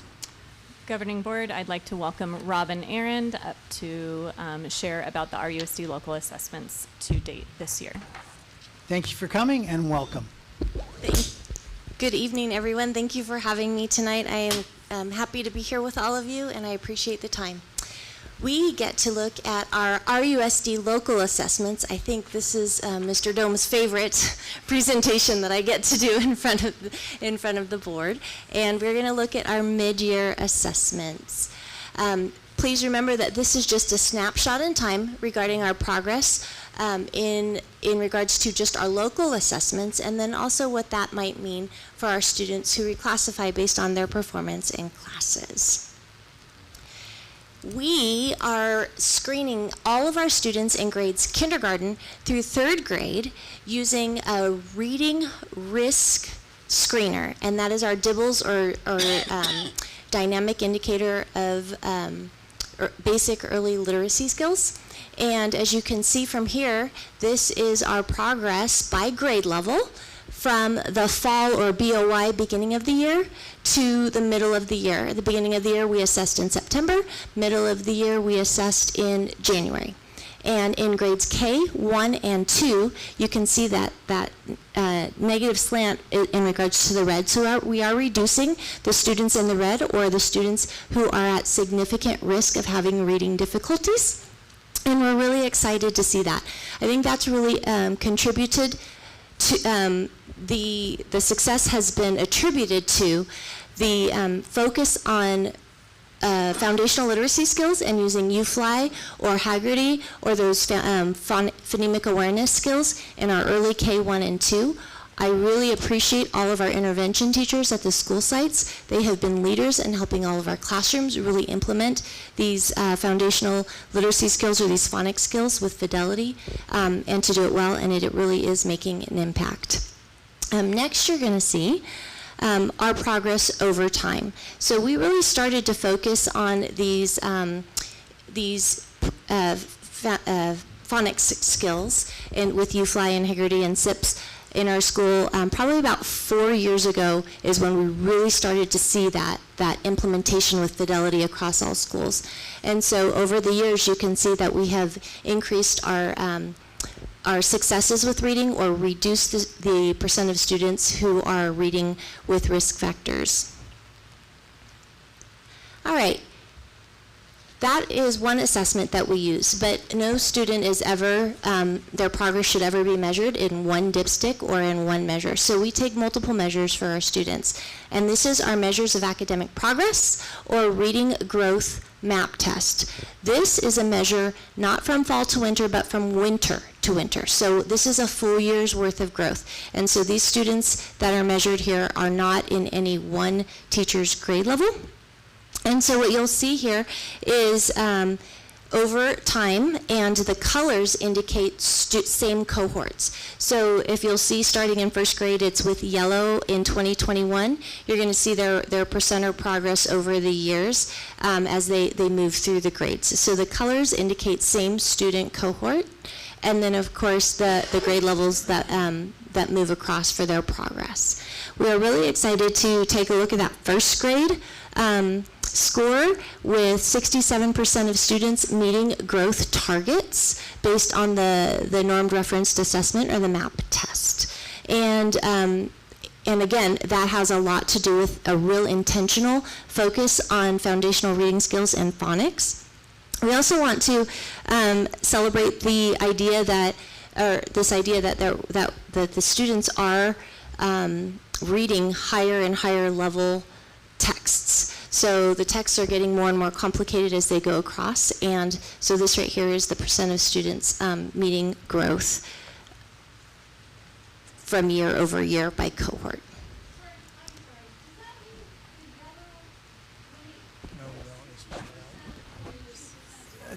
Can we hold questions and continue with the presentation? Yes, so at the very top where it says percent of students meeting growth targets by cohort. So, Robin, will you continue? I'm sorry. Yes. Okay, so here's another snapshot. What you're going to see here is in the pink bars, this is the expected growth for a grade level within 1 year's time, winter to winter. And the line is what is indicative of what our actual growth was. So what you'll see there is that our 1st grade students between kindergarten and 1st grade made 20 points of growth, or and their expected growth was 17.1. And so in second grade, they superseded their expected growth and performed, showed a demonstrated growth of 15 grit points. And on and on. So again, thinking back at those foundational literacies or phonics skills, we really are seeing a more positive impact, and we're hoping that that will eventually keep that swell moving forward. I do want to share some really exciting bright spots within our district. As you can see here, we do have a lot of teachers demonstrating tremendous growth throughout our district. And I did want to give our CMS second grade team a shout out. Their actual average across the second grade, they demonstrated 80% of their students meeting their growth targets. So we were really excited about that, and they contributed that to consistency with UFly and Haggerty, those phonics skills, daily language practice, and journal writing. I know that I was talking with Ms. Bristol, and she focuses on goal setting for students. So there really are a lot of success stories, and we just wanted to point some of those out to you. We also measure our academic progress in reading, and what you see here is the secondary ELA literary text assessment. That is a district-wide assessment, and this was an assessment that was actually made by RUSD teachers to measure our progress with literature, what you can see here is the darkest, or the very bottom line, is our performance this year compared to years in the past. And we are seeing some real positive growth, especially when you look at the 10th, 11th grade. 9th grade is consistently performing very well, and 12th grade is moving further as well. I do want to shout out to our high schools who spent some time in October focusing on literary skills, developing literary skills across all content areas. On the October 6th Professional Development Day, Ramona High School focused on the reciprocal teaching strategy to develop opportunities for kids to develop reading skills across all content areas. And Montecito had a reading specialist come in from the JCCS schools and really demonstrated how to improve reading skills with some of our most challenging student populations. So that was exciting to see. And then again, this is that same math assessment where again you can see the cohorts.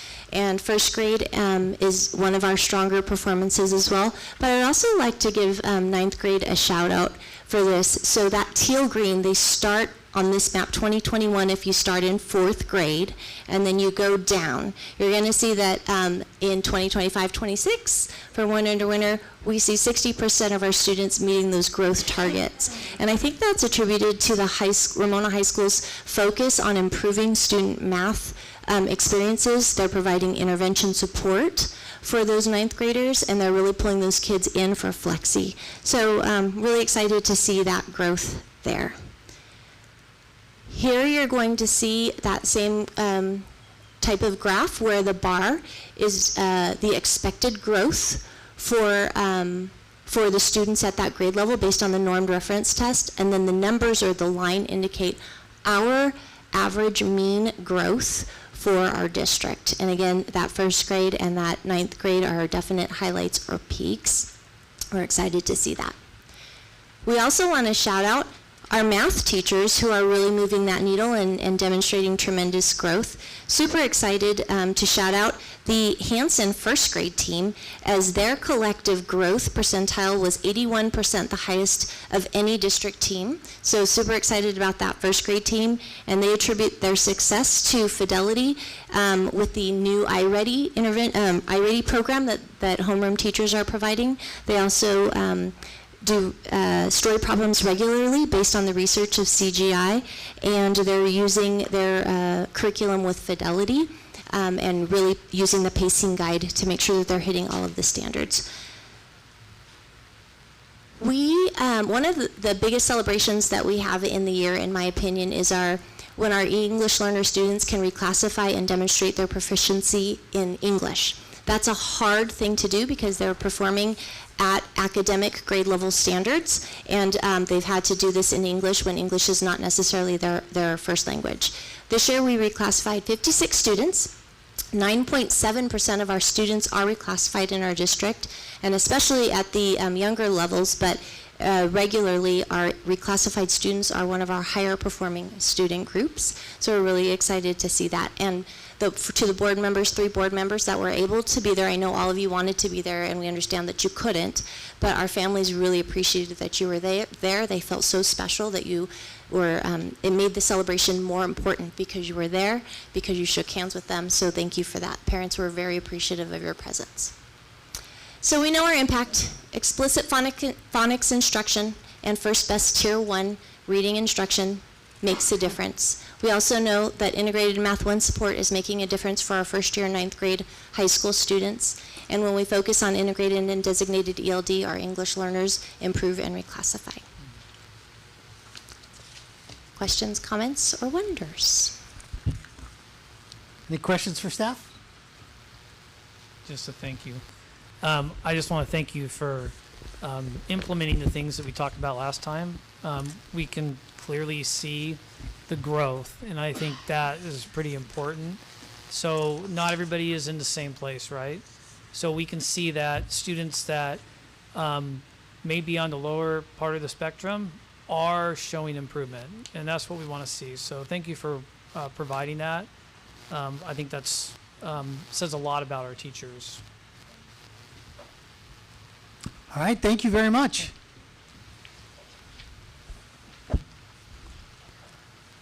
All right, moving on to the next item on the agenda is item G2. This is the approval of the memorandum of understanding between Ramona Unified School District and Ramona Teachers Association regarding teacher on special assignment and program specialist. Members of the board, you have before you an MOU. RTA had reached out to the district to discuss revision to a provision in our contract regarding teachers on special assignment and program specialists. So we've added, there's always been a provision that within a 3-year timeline, they had the opportunity to return to their previous position. We've added for the remainder of this year and next year that the employee shall enjoy the right to return to their assignment if for a reason the district eliminates a position through a reduction in force or through an involuntary transfer. That's for the remainder of this year and next year. That employee beyond the 3 years will have the right to return to their previous assignment. We're asking for approval of this MOU between RTA and RUSD. I'll second. There's a motion and a second. Any questions for staff? All those in favor? Aye. Motion carries. Thank you, sir. Next item on the agenda is item H1. This is the approval of contracted services. Maya, you asked to have this pulled, so I'll turn it over to you. Yes, I had some question about a contract that relates to translation services. Because as someone who works in translation and interpreting, this contract piqued my interest. So it says students with disability support services, Alliance for African Assistance, contract not to exceed for translation services $2,000. So I understand that's, I thought it was for some kind of African language, but it's for Spanish. Correct. The Alliance for African Assistance is an agency that provides translation in many different languages, not just something that is a language from Africa. There's hundreds of languages that they provide translation services for. We have, I just noticed in the previous report that 56 English learners reclassified compose about 10%, which makes me think we have about 560 English learners. Are we providing translation services at this rate to all of them? This was for an IEP that needed specific translation services, so I wouldn't say that that is that's a expectation. Do we have some in-house, the district uses some in-house Correct. We do have we do have staff on site that can do translation. However, for this IEP, it was requested that there be an additional translator made available. Do you know what specifically did the family object to about the district interpreters? I can't speak to anything of that. And So the family just didn't give any reason for refusing to allow the district interpreter to do the work? I don't have those details. So what's the typical hourly rate the district pays for in-house or contracted Spanish interpreters for IEP meetings? I can find that out and get that information to you. I don't have it in front of me at this Okay. time. I can answer that, Okay. Ms. Phillips. It would just be a part of someone's duties as within their job. So, for example, often we'll have our parent bilingual liaison may help with interpretation, and so there wouldn't be an additional cost. It would just be a part of the duties that they do at the school site or for the district level. So there wouldn't be necessarily an hourly rate that we pay. It would be within their already established salary. So there would be no additional cost to the district? Correct, unless it was outside of their work hours and they were timesheeting additional hours. I know we have to provide interpreters for IEP students, but do we have to agree for additional expense like this, up to $2,000 for somebody who doesn't want our Each interpreters? individual IEP meeting is confidential. And so when we are having those types of conversations, to speak to this one, I can't speak to that, but I can speak in generalities. In general, do I have to agree? In general. If it costs us more? It can cost us more to go outside for an interpreter outside of the district. And the only reason we would get to an interpreter outside the district is through a parent request or a parent. We've already exhausted all interpreters within the district and there's still conflict. And so we would seek to go to our next possible resource in order to provide translation services. So do we have to agree to an external, because it's a $2,000 expense for us? If it has to do with the parent being able to access the information in an IEP and understand their child's IEP, we need to provide the translation services for the parent. That was not my question. My question was, do we have to agree to an external interpreter versus in-house? If the parent refuses to use an in-house interpreter, that would be no cost to the district. It would vary on the situation. Sometimes we would need to go to an outside interpreter. In what cases? When the parents don't want to use our own, okay. Perhaps there's been a conflict, there's a conflict of interest, there's lots of different reasons why we may need to go to an outside interpreter. So when I looked up the rate of this organization, hourly rate for interpreters, it's about $75 an hour. So about not to exceed $2,000 means that the district might provide up to over 20 hours of this kind of translation services. I haven't done the math. I'll trust you on that. Yeah. I believe this was for an IEP so far, but as we know with students, there are multiple IEPs sometimes throughout the school year, and so that way we have a contract available if there's a need to call this agency back to provide interpreters for the IEP. A little tongue-tied on that one, sorry. Thank you. So you had it pulled. Is there a motion to approve that agenda item? Yes. I move to approve this agenda item. Okay. I'll second. Any final questions or comments? All those in favor? Aye. Aye. Motion carries. We do have a speaker card that is talking about item H2 or H3. Is it H2 or H3? So item H2 and H3 were already heard and voted on in the consent calendar. So the time to ask that question was when we brought that agenda item up, but I'll be more than happy to answer your questions. When we meet on the 14th, if you want, you can call me.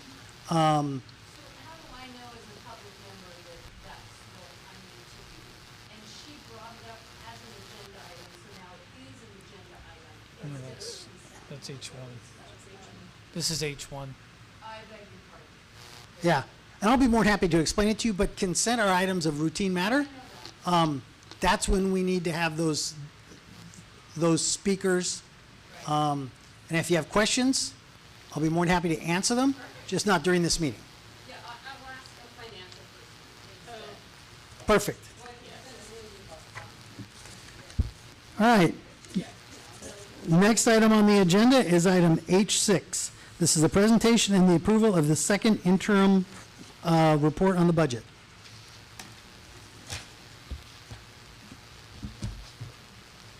Good evening, board members.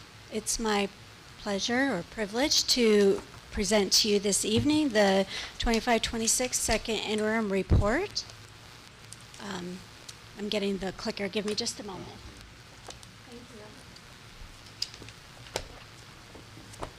Tonight's presentation will be providing quite a bit of information with updates on our enrollment and unduplicated pupil counts, a summary of our other operating funds for the district, a general fund budget update and summary, assumptions used in our multi-year projection, as well as the multi-year projection. I'll be giving you a facility projects update, and we'll be going over the budget stabilization plan again for 26-27, as well as a look for the what's coming up ahead. So I thought it would be good to put into the presentation tonight where we are at in our budget cycle process. So the budget process starts in July and it basically ends in June once the fiscal year is over. And we are at the last like 3/4 of the year where we are approving the second interim report, which is due to the state by March 15th. After this, we will have another look at 25-26 when we do the estimated actuals and the proposed budget for 26-27. And at that time, we will be asking for adoption of the 26-27 budget, and we'll start this budget cycle all over again for 26-27. So currently, for our enrollment, we had a projection at first interim of excuse me, I'm tongue-tied a little. So at first interim, we had projected in our future years of having enrollment decline of 50 students per year. That's been the number that we've used for the last few years. And we've seen that our enrollment has declined over double that each year for the last 2 years, this year being included in that. So we've changed our future year projections to now project an enrollment decline of 100 students a year. And we figure that while it's not as high as what we have experienced this year and last year, because we reduced that a little bit because of the new and anticipated housing projects that we have coming into the community. We do believe that we will gain some students from those projects, but we just don't know how many. But we took that into account when changing our projections to 100 student loss. We figured that was a conservative but fair amount to use in our future projections. And I'll show how that goes into the MYP here in just a little bit.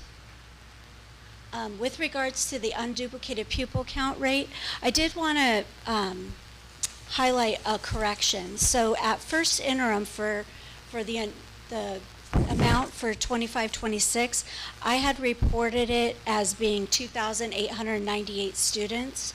That was actually inaccurate, and it was an error, and I apologize for the misrepresentation. Our unduplicated pupil count was actually higher than that. It was 2,945. The 2,898 number was the students that were only free and reduced price meal eligible. It didn't include our EL students, our English learners. So there was a little bit of a discrepancy there, and I apologize for that. but it's been corrected. And the projections for the out years have also been updated based on that correction for this year. So with regard to our summary for other funds, the funds have all been updated with different revenue projections based on where we think the annualized interest income is going to be coming in for this year.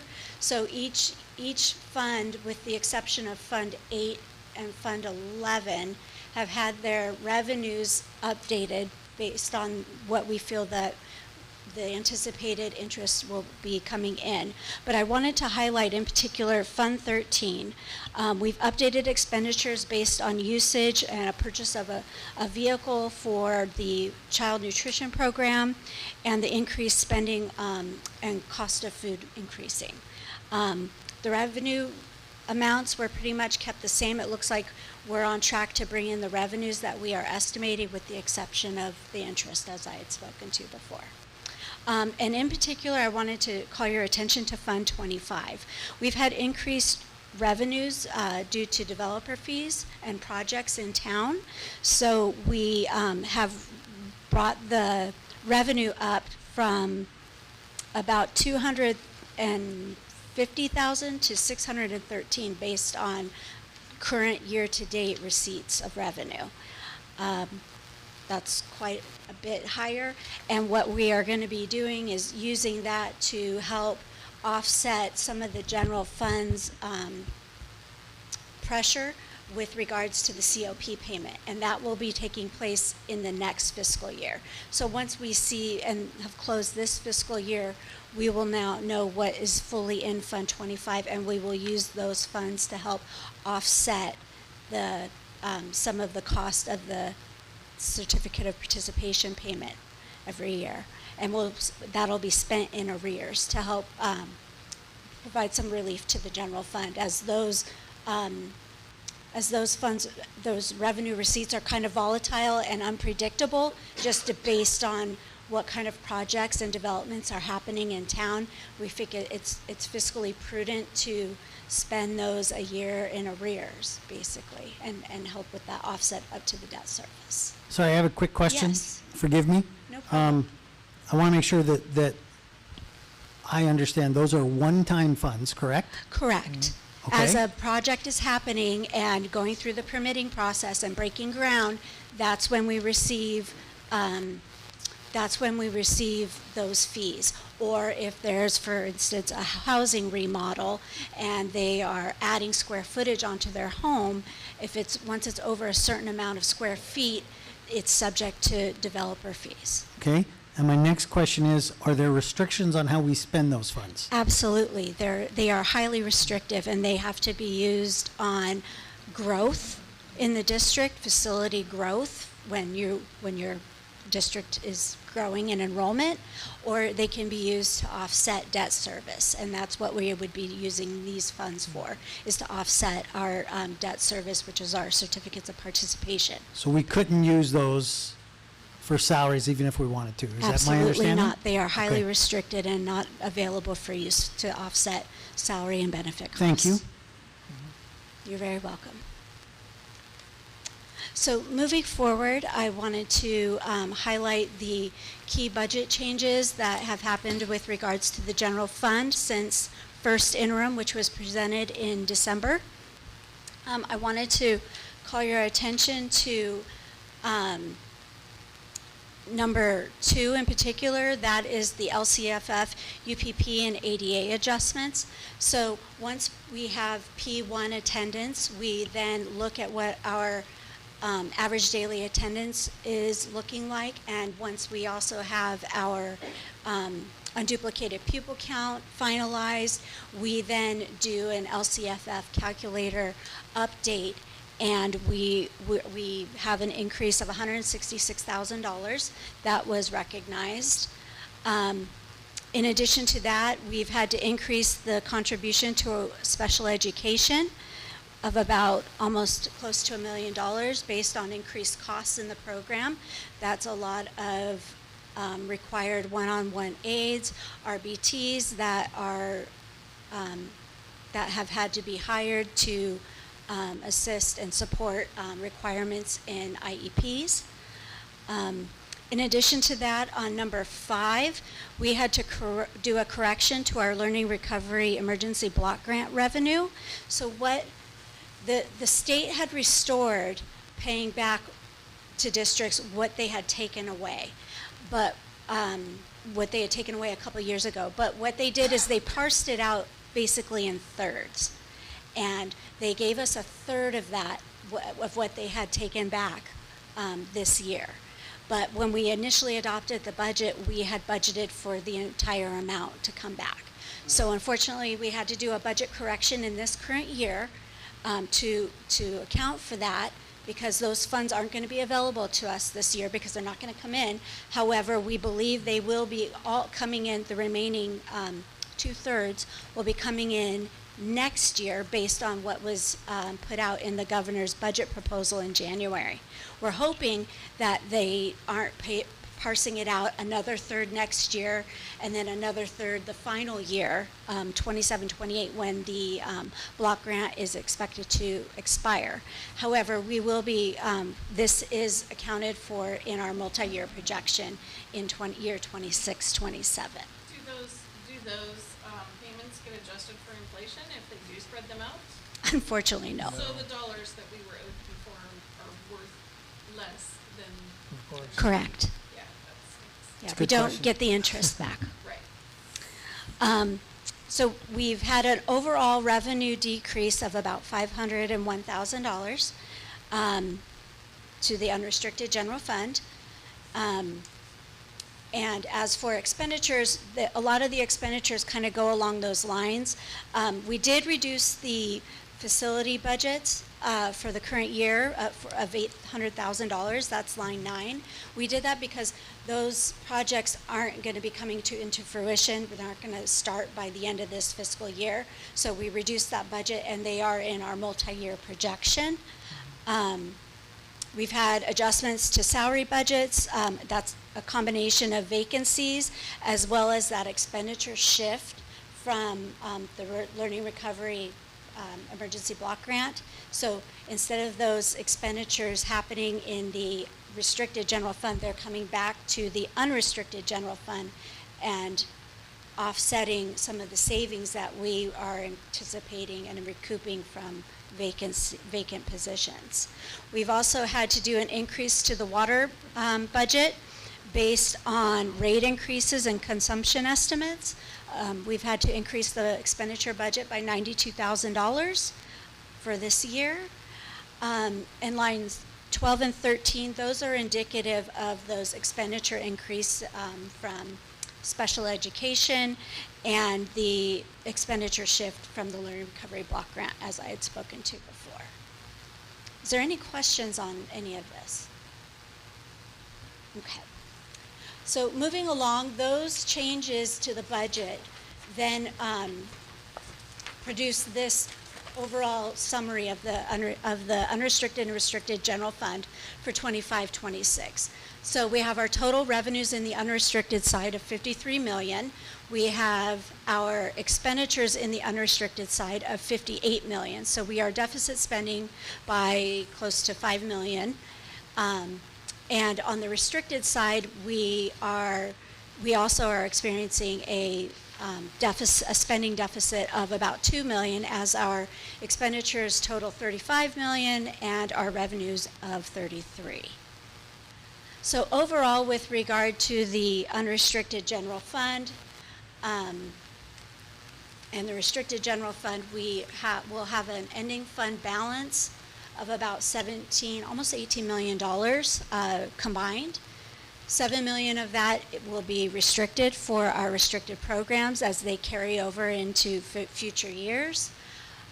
We have $386,000 as non-spendable in the unrestricted general fund. That is our revolving cash fund as well as the McAllister endowment. Those are now combined as non-spendables, and you will see that in perpetuity going forward. It used to always be $17,000 in there for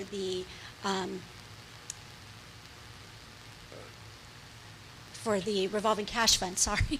But now it's going to be a combination of both going forward. We have our reserve for economic uncertainty, which is 3% of all expenditures in the general fund. That's 2.8. We have our board required additional 2% of 1.8 million, and we have our commitments. And our commitments are $5.8 million, and those are broken out in lines 23 through 26. We have our future COP payment. We have funds set aside for future textbook adoption. That's happening in 26-27. We have $3.2 million for the facility improvements that need to take place throughout the district, and we have $300,000 set aside for the anticipated replacement of electronic batteries for our buses. So with regards to our multi-year projection, I had already talked about that we had changed some of our enrollment projections going forward into the future years. I did want to let you all know that for specifically years 26-27 and 27-28, the COLAs that the governor had put out in his January budget proposal were downgraded. Prior to January, the COLA for 26-27 that we had been working with was 3.02%, so it's well over 0.5% downgrade. And for 27-28, it was 3.42% before the governor's budget proposal. So that's another almost very close to 0.5% reduction in the statutory COLA estimates for the future years. In addition to that, I wanted to also highlight line number 8, which is health and welfare. So for 26-27, we've had, and for future years, we've had to increase what we are estimating the overall increases for our medical benefits are anticipated to be for the district. There's been a lot of regulations and state mandates with regards to medical benefits and what is to be provided by healthcare providers and insurance companies, and unfortunately those don't come free. In particularly, additional IVF services being made more readily accessible to struggling families. There's various new prescriptions that are to be made more available to patients. So those have all caused a huge, and as well as much more costly health benefit claims. These three have just really had an impact on the healthcare market in California in particular. And this is not something that is unique to Ramona, not by any means. This is unfortunately across the board what many districts, organizations, beyond public agencies are experiencing, because this is just as a norm because of what's being experienced in our state, country, all of the above. I just wanted to let you all know that the rate increase for Blue Shield for next year is 12.99%. For Kaiser, it's 9.12%, and for IMED, it's 2.99%. Will you repeat those? Sorry. Yes, I can repeat those. Blue Shield, it's 12.99%, so a hair under 13. Kaiser is 9.12, and IMED is 2.99. We don't have the dental rates secured yet. That's going to be coming in early April. So just in time for open enrollment season for the next plan year, which starts July 1, we will have that information available prior to that opening. And we're still confident in our STRS and PERS projections? STRS and PERS are a bit different, but the PERS rate changed, or the estimate changed, and that's based on what, so PERS changes based on the actuaries that are done for the organization, and then it has to be put into law. And so it's much more volatile than the STRS amount. The STRS is expected to remain flat at the 19.1, but we are expecting that there could be a little bit of change in the PERS rate. And as you can see, it's expected to dip slightly in 26-27, but go back up in 27-28. How often are our actuaries done? The PERS, the organization itself does those actuaries, and they do them yearly. It's not specific to this district? No, that Okay. is not. That is a state rate. That is not unique to Ramona. Okay, thank you, sorry.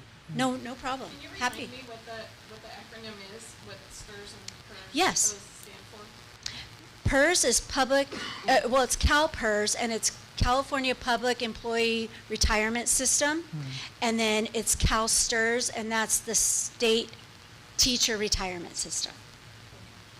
So those are the pension plans that both the employer and the employee both pay into. So these percents are what the district pays? Yes, that is the district's obligation, not the employees.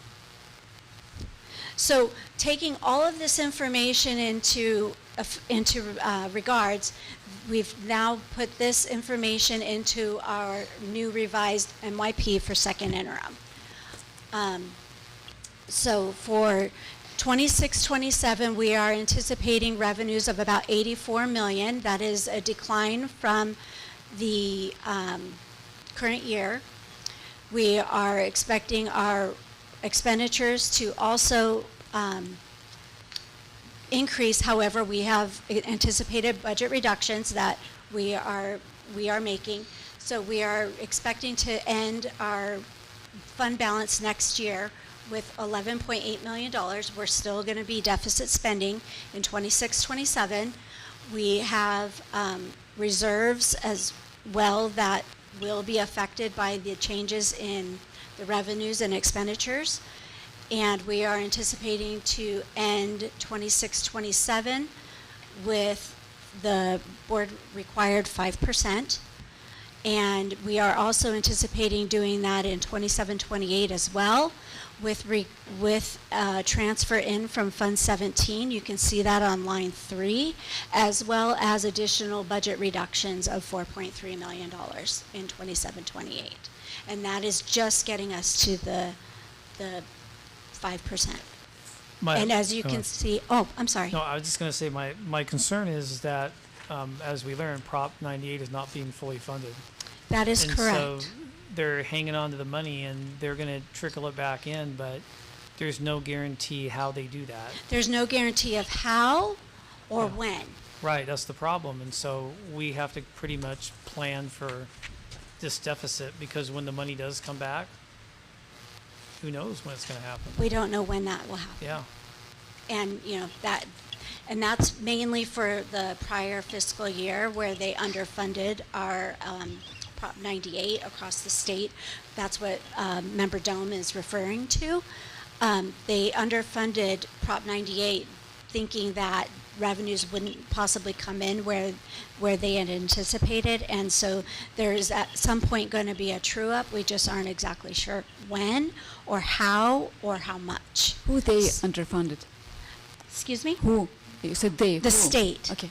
The state of California. So every single school district is in this position that we are right now. This is why we've had to entertain cuts, which we really don't want to do. It's unfortunate.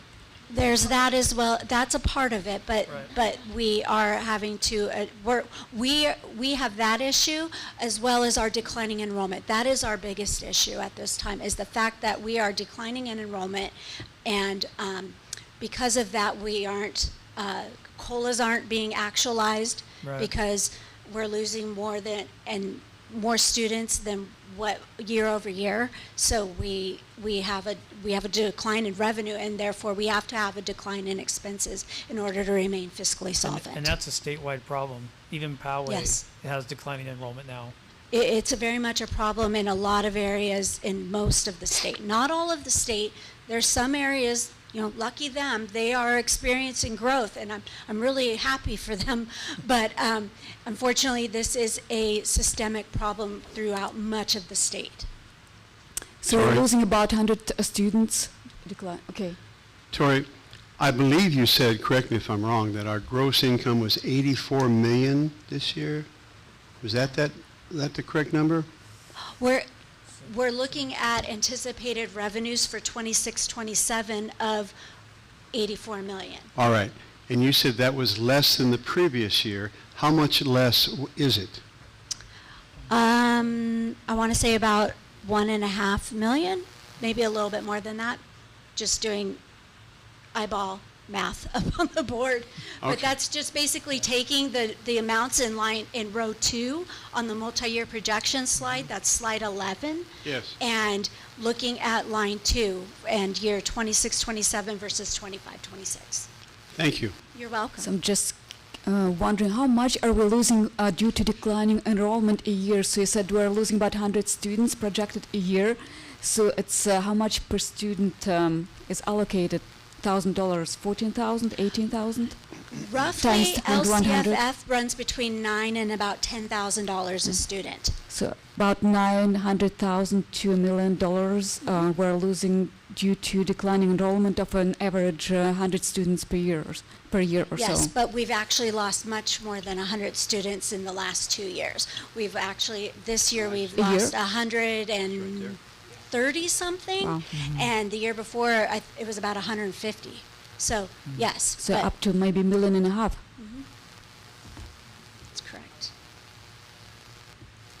Don, I think in a previous conversation or board meeting, you said when you joined the board, we were at 7,000? 7,200, I believe. Wow. Thanks. That was a long time ago. Well, we've experienced a lot of growth in the community, lots of construction, Right. lots of families coming to town, but as we know, in 2008, all of that changed, and that's where our downward trend began. Yeah. Well, and people stay in their houses longer.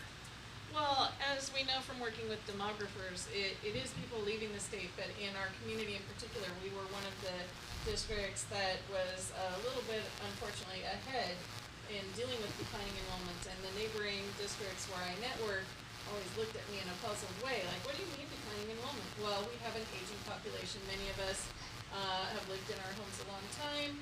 You know, the family home where some of us raised kids no longer has children in it, and we haven't had a lot of entry-level housing built for young families, therefore declining enrollment hit us pretty hard many years ago.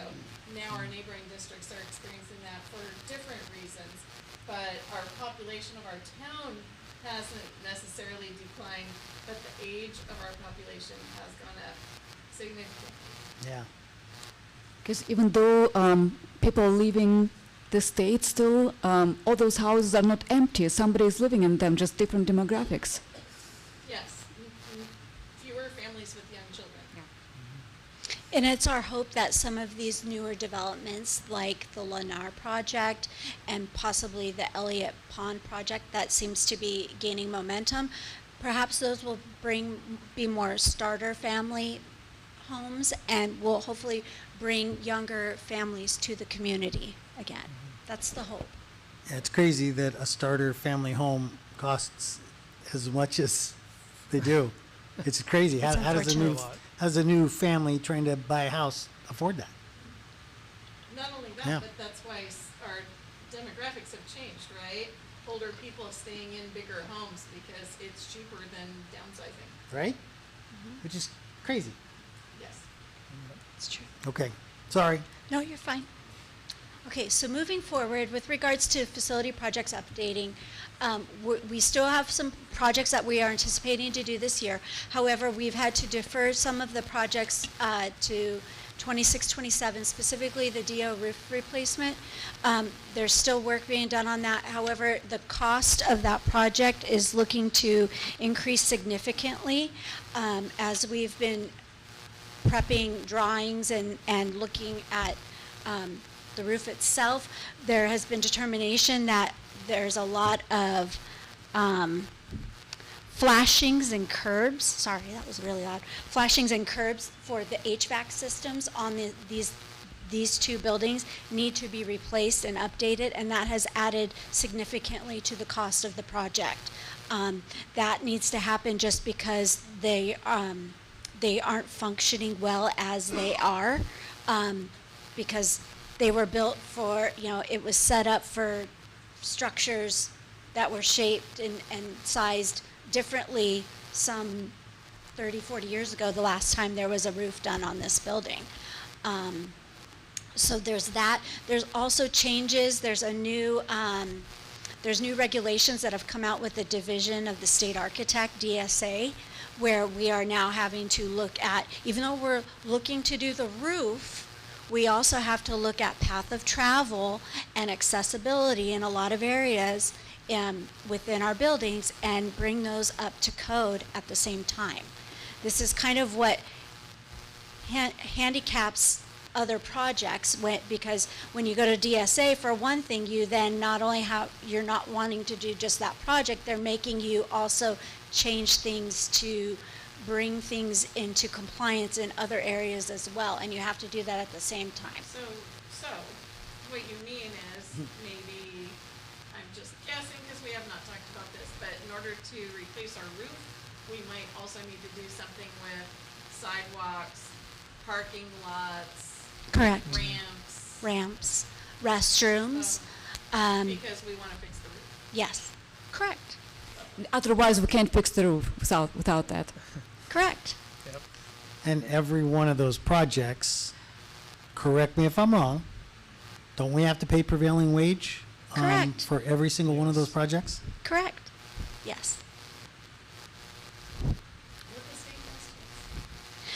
All right. So as you can see, I've updated the cost of the DO roof replacement project. We've deferred that out because it's just we're still working on getting all of that together. We have the OPS roof replacement. We have Mount Woodson and the RHS H-wing that have to be replaced. All these 7, 8, and 9 are huge. These are all in dire need of replacement, and we're having to work really hard to try to manage funds where we can to make sure that we can make these happen, because we have limited funds available for all the needs that we have. And right now, we're just patching them, right? Yes, as we can. Well, Yes, we've done some roofs. we've done Yeah, some. I know. Some roofs around the district. I'm just talking about these. Yeah, these buildings. Yes, Yeah. prior to my coming aboard, Ramona Elementary had their roof replaced. Hanson, James Dukes. okay, I was going to say Barnett. Yep. So there's been a few that have been replaced, and we're trying to get, hopefully, on a schedule for this type of deferred maintenance, and eventually, it would be great to be able to have a plan for this deferred maintenance where we're setting aside funds, so much funds, and it's accumulating so that when we have one of these, it's not such a huge hit to the general fund. But that's how we're having to manage things at this time. So this is the same slide that we showed with regards to the budget stabilization plan. This is from first interim. So this shows what we are targeting for the $4.1 million reductions that were needed in 26-27. We are still working on finalizing those, and those amounts won't really be known until basically budget adoption is happening. And by that time, we will have a lot of information with regards to our anticipated enrollment for next year. I'm really proud of the fact that we have changed our registration processes here in Ramona, and we're starting both back to school and new student registration in the spring.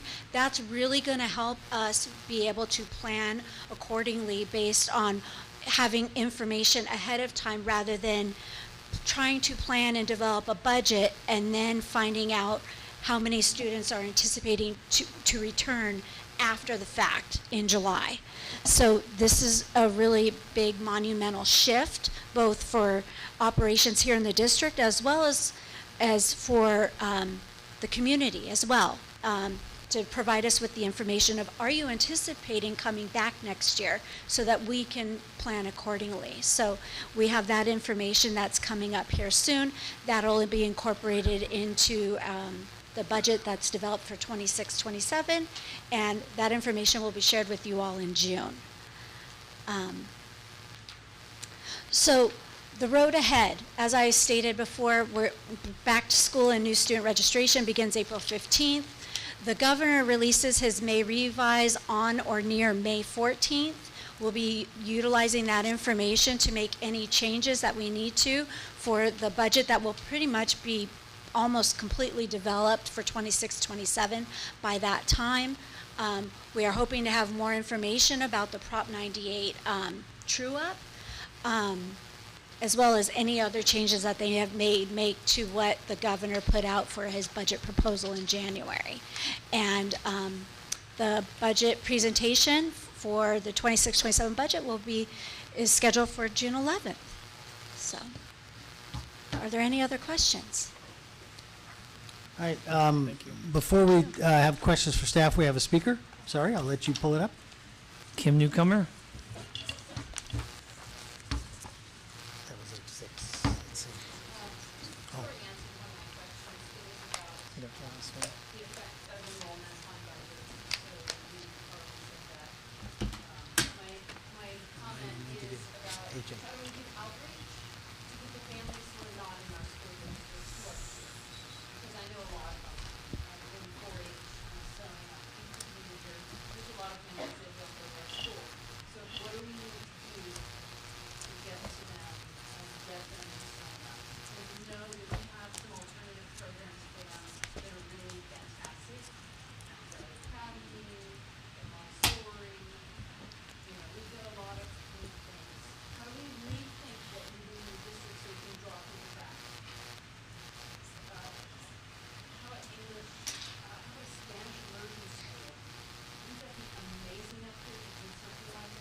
Thank you. Questions for staff? Not at this time, but I'll move approval of the second interim report. I'll second. We have a motion and a second. All those in favor? Aye. Aye. Motion carries. Thank you, Tori. Thank you. Next item on the agenda is item H7. This is the approval of resolution number 2025-2026-17. Update committed fund balances in accordance with government standards, board statements 5.4 and board policy 3100. Thank you, President Drum. The district is recommending the approval of this resolution to update our committed fund balances as were presented in the second interim report. This action is in accordance with GASB 54 and board policy 3100.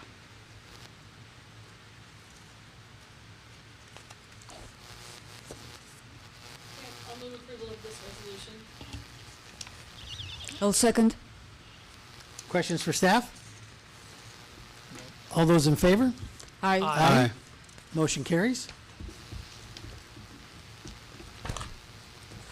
Next item on the agenda is item H8. This is the approval of resolution number 2025-2026-18 to identify the amount of budget reductions needed in 2026, 2027, and school year 2027-2028. Thank you again, President Drum. The district is recommending the approval of this resolution, which identifies the amount of budget reductions needed for the two following fiscal years, 26-27 and 27-28, as what was presented in the second interim report. Any questions for staff? I have a question. Yes. Thank you. In previous budget conversations and reports, we identified 4.1 million in each of the next 2 years. We have revised that to the 2026, 2027, 2028 to be 4.3 million. For 4.1 for 26, 27, and 4.3 for 27, 28. That is correct. Okay. Thank you. You're welcome. We do have a speaker slip on this one also. Kim Newcomer, if you can come up. Okay. All right, thank you. I don't think we have a motion yet, do we? No. Motion to approve. Got a motion to approve? I'll second. And a second? All those in favor? Aye. Motion carries unanimously. Next item on the agenda is item H9. This is the approval of acceptance of grants. I'm glad I get to end on a happier note. Governing Board, Ramona High School's CTE Pathway Program has been awarded a $39,000 grant that will benefit all pathways by providing funds to support professional learning opportunities for the CTE teachers from current year 2026 through 2028. The district is recommending approval to accept this grant. I'll move approval that we accept this grant. I'll second. Oh, Got a motion, and Board Member Summers is the second. All those in favor? Aye. Motion carries. Moving on to the next part of our agenda is Section I. Item I1 is Ramona Unified School District Strategic Plan Update. Good evening, Board. Studer was able to meet with all of the focus groups that were recommended by the Board and the Steering Committee, including, I'd like to point out, there was outreach to those families that do not attend in Ramona Unified.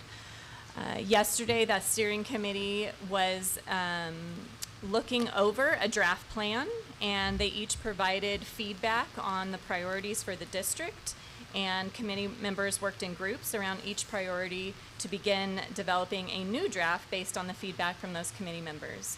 In April, Studer will come back again to work with the steering committee on the strategic plan, and there will also be a board workshop before the April board meeting surrounding the strategic plan.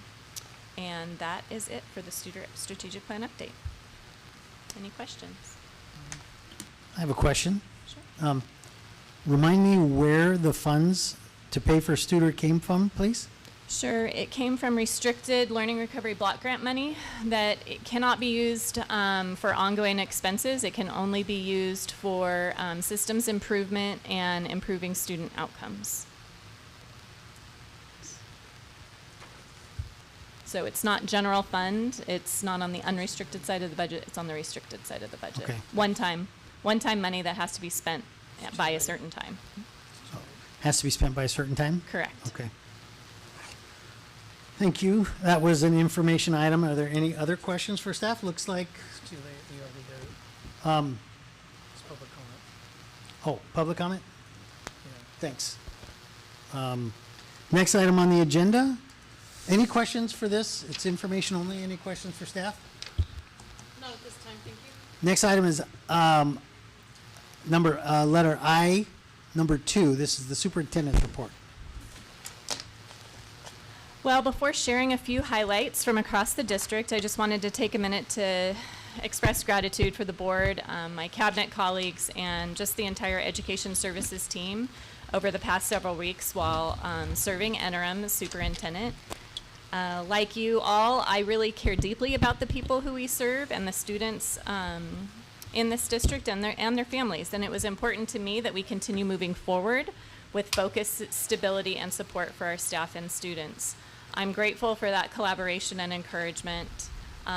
It's really been a team effort in Dr. Thurman's absence, and I cannot be thankful enough as pulling double duty to just really to just be grateful for all of the teammates and the board during that time.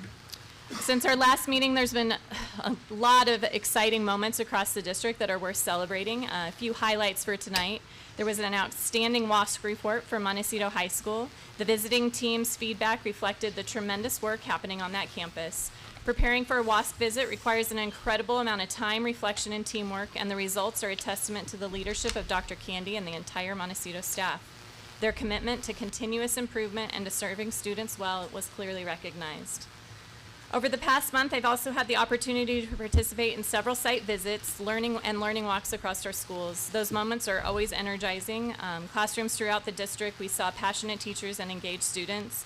But really stood out most was when we were actually talking to students and asking them, what are you doing? You know, you ask them, what are you doing or what are you learning? And they weren't just explaining what they were doing in so many classrooms, they were actually talking about what they were learning and why. And when you see students thinking in action, that's a good day. Often when I walk into classrooms, I'm like, oh, put me back in the classroom, because it just is, the energy in the classrooms is just so, our teachers are doing just an incredible job. Finally, today we hosted a district-wide mathematics framework training that brought together math leaders from across our schools. Cabinet had the opportunity to walk through that while they were working on posters up on the walls.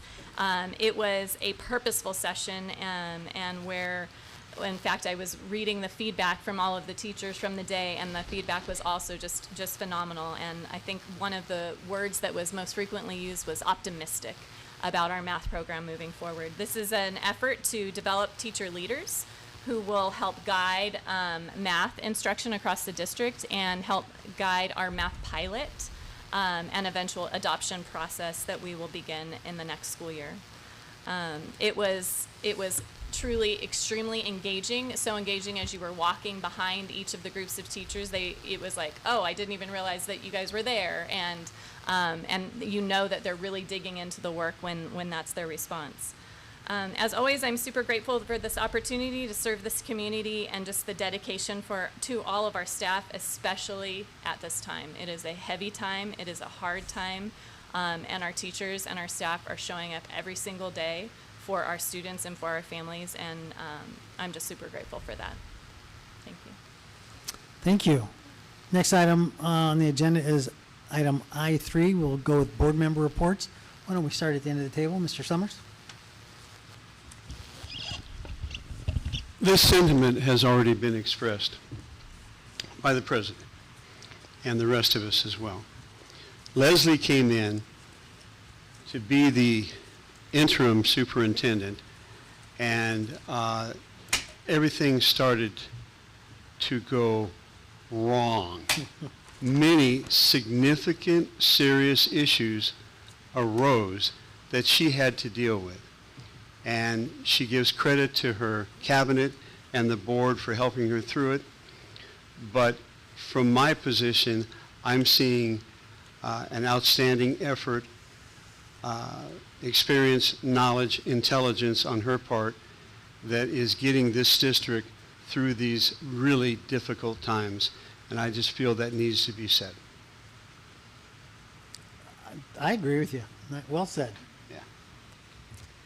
Mrs. Perfect. Okay, so it was absolutely wonderful to have so many students present at our board meeting tonight. That's always the best part, and I know we'll see more students as we get a little closer to the awards and graduations that come at the end of the school year, but tonight was just outstanding. I had preview of some of those things with emails and communications from community members, coaches, that kind of thing. So I knew what was coming, and I'd heard of their successes, but seeing them in person tonight was meaningful. Also, some of you know that I hold a seat through another body on the CIF Coordinating Council, and I am absolutely looking forward to bragging rights at that next meeting. Because, sometimes Ramona, we're just over here, they're not thinking a lot about us. Yeah. At the most recent CIF Coordinating Council meeting, there were a number of topics addressed, a new charter school being admitted to the San Diego section. There were ongoing conversations about transfer students and what kind of information should be disclosed by families, students, and coaches when transfers are being considered from one school to another. You know that we try and keep academic needs first and foremost when we're looking at the needs of students, and that we don't really encourage students to be transferring just because they want to follow a coach or be on a particular sports team. So there are some disclosures that coaches are expected to do. Also, there was a fairly shocking to me conversation about some of the costs of CIF. The organization, they're pondering an increase to the dues that the member schools pay in. It won't be a lot, anywhere from about $200 to $800 per year is the anticipated increase if their dues structure is approved. Not a huge amount of money, but the shocking part of it was the discussion on the cost of holding championship events and the cost of venues specifically, up around $20,000 per game. Yeah, Wow. it's crazy. I had no idea. So when we're looking at these venues for championship CIF events, something like Southwestern College, that's not free. It is tens of thousands of dollars per game. So part of how CIF was looking to make up their budget shortfall is, yes, about this very mild increase in dues from schools, but they were also discussing increasing the amount charged at the gate for spectators. And I was very opposed to that. The dollar amount might not seem like a lot to some, but if you're that family with 3 or 4 kids and it's going to be $5 a head to get in to watch your one kid play basketball, right? And that's a low cost, it's more. That's something that families really need to budget for. And I really do believe that our student athletes should be supported to the fullest. And so we want to encourage spectators to attend, not discourage them and force them into a situation where, well, mom can go but dad cannot, or vice versa. The grandparents that have been at every rec game leading up to their, grandkids' high school, right, championship game, or regular basketball games that suddenly don't go because they're on a fixed income, and so they're trying to pinch those budgets. So I encourage CIF to look at some other ways to take care of their budget issues. Primarily, look at the cost of the venues and choose cheaper venues. And there was consensus in the room about that a lot of high schools have very nice facilities of one sort or another,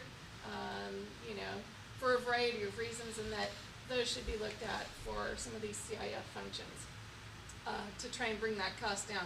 High schools aren't free either, but it's not going to be $20,000 plus.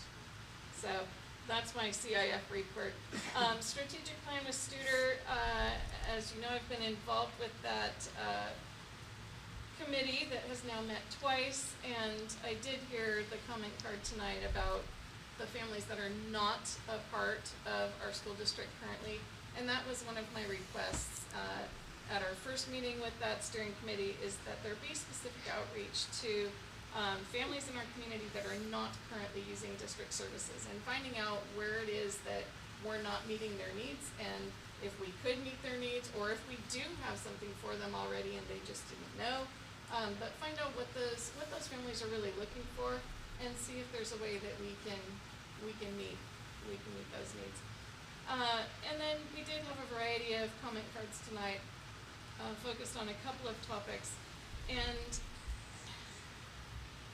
it's hard to sit here and not engage in a back and forth on these comment cards, because these are serious issues for the families involved, serious issues for the students and staff. And I do want community members to know that they've been heard, not just with ears, but with hearts, and that at times we're limited on what we each might be allowed to say as we do need to differentiate between our own positions and that of the district or the board. But these concerns are not ignored. That concludes my report. Thank you, ma'am. Mr. Doan. I also echo what you just said, Don. We're not allowed to comment because of the Brown Act. So we do have to refrain from commenting because it's not agendized, the speaker cards.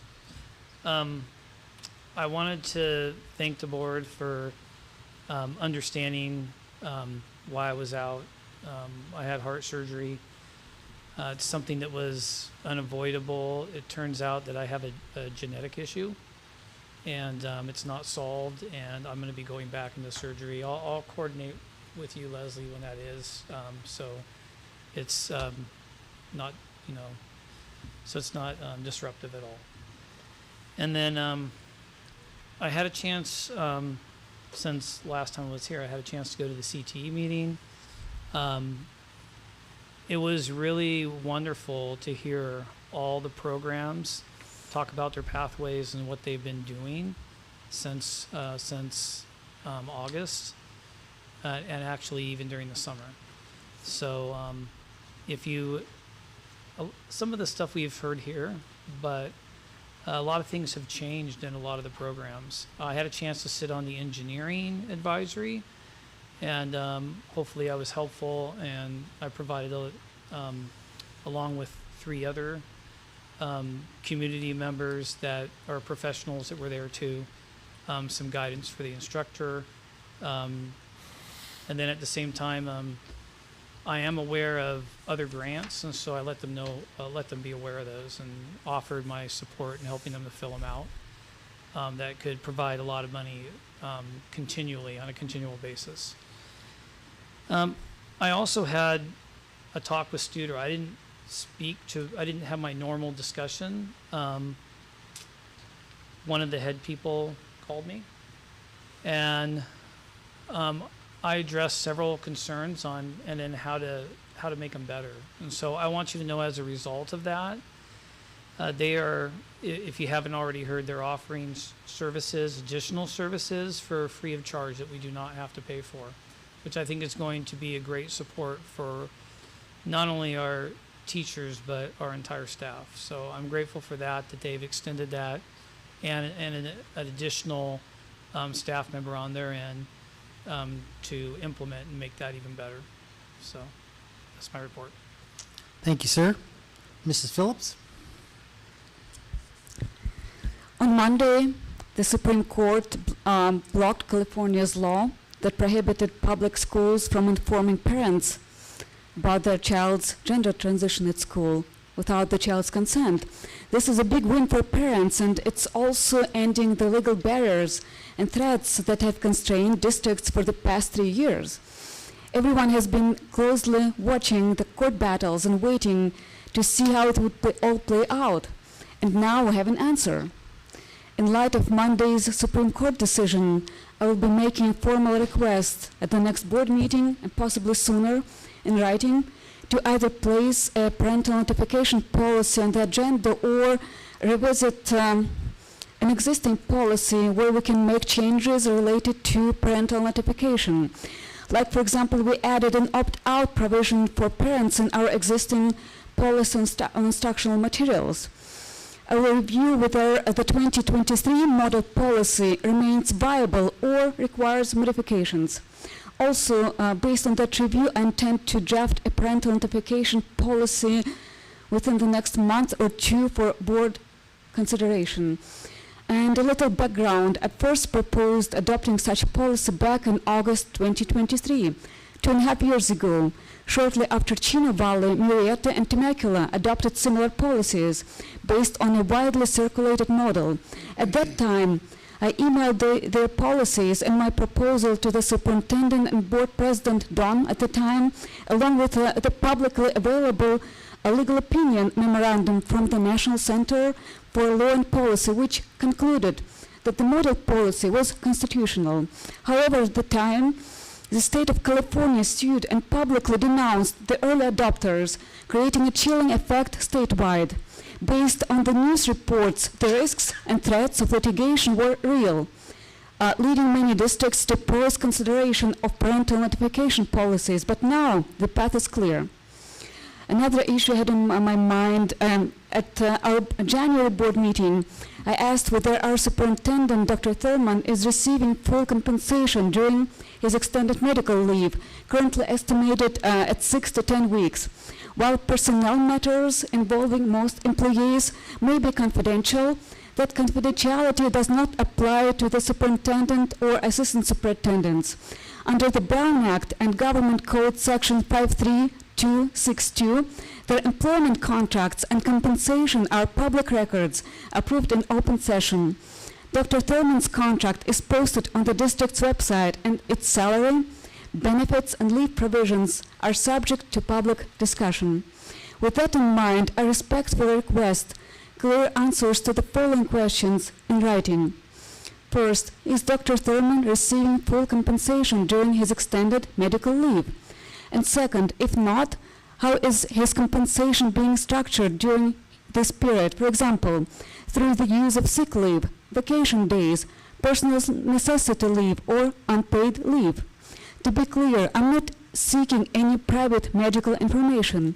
My questions concern only how the board-approved compensation terms are being applied during his leave. Because these provisions were approved in open session, their application was appropriately raised in open session as well. Closed session is reserved for superintendent's performance or disciplinary matters, which is not what I'm asking about. My goal is transparency and adherence to the contract approved by this board. And last, at the last board meeting, during the discussion of Policy 1445, Don noted that families are worried and have concerns about immigration enforcement, and students are missing school due to these concerns, which is not good for them. And I agree, and I want to reassure American families in our district and immigrant families who are here legally that they have no reason to worry about immigration enforcement and no cause for their children to miss school. As for families of illegal aliens, their worry and concern about immigration enforcement is totally appropriate, warranted, well-placed, is justified. It's a choice to be in the country illegally, and parents choose to put their kids in this situation of constant fear of enforcement. There is a cost for breaking the law, and that cost is peace of mind. Unlawful presence in the country does carry legal risks. Districts are required by law to provide public education to all children, regardless of immigration status, and that's what our district does as well. We must enroll and educate them, and we are prohibited from asking about immigration status. Our district also complies with the latest California law that mandates schools keep illegal alien families safe while on campus.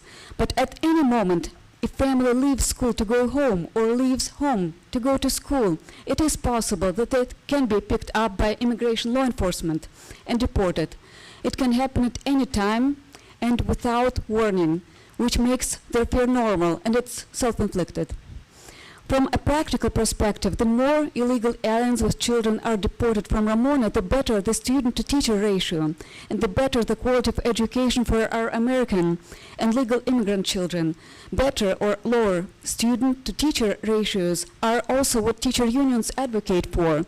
I remember public comments at the February board meeting calling for exactly that, lower student-to-teacher ratio in classrooms. This would be a way to achieve it while saving the district money on hiring new teachers. Also, I want to thank Roger for negotiating a good deal with Studer on providing additional services for our district and some other things they are giving us on the top of what they promised before. Thank you, Roger. Thank you. All right, thank you very much. I'll try to keep this brief. I'd like to thank the entire staff over at Montecito for creating the culture that Eden was really trying to express. And I think it was his father that was here last meeting and said some incredibly kind things. about the education his son was receiving, but also the feeling that his son got every day when he showed up at school, and how supported he felt. So, and that's because of the staff and what they create there every single day. So if you could please pass that on to their staff, that doesn't happen on accident. That is very intentional, and they should be recognized. I'd like to congratulate all of our winter sports teams, not just the ones we saw tonight, but it sure was nice to see the girls wrestling team, the girls soccer team, and the NJROTC join us tonight and get a little bit of recognition for all their hard work.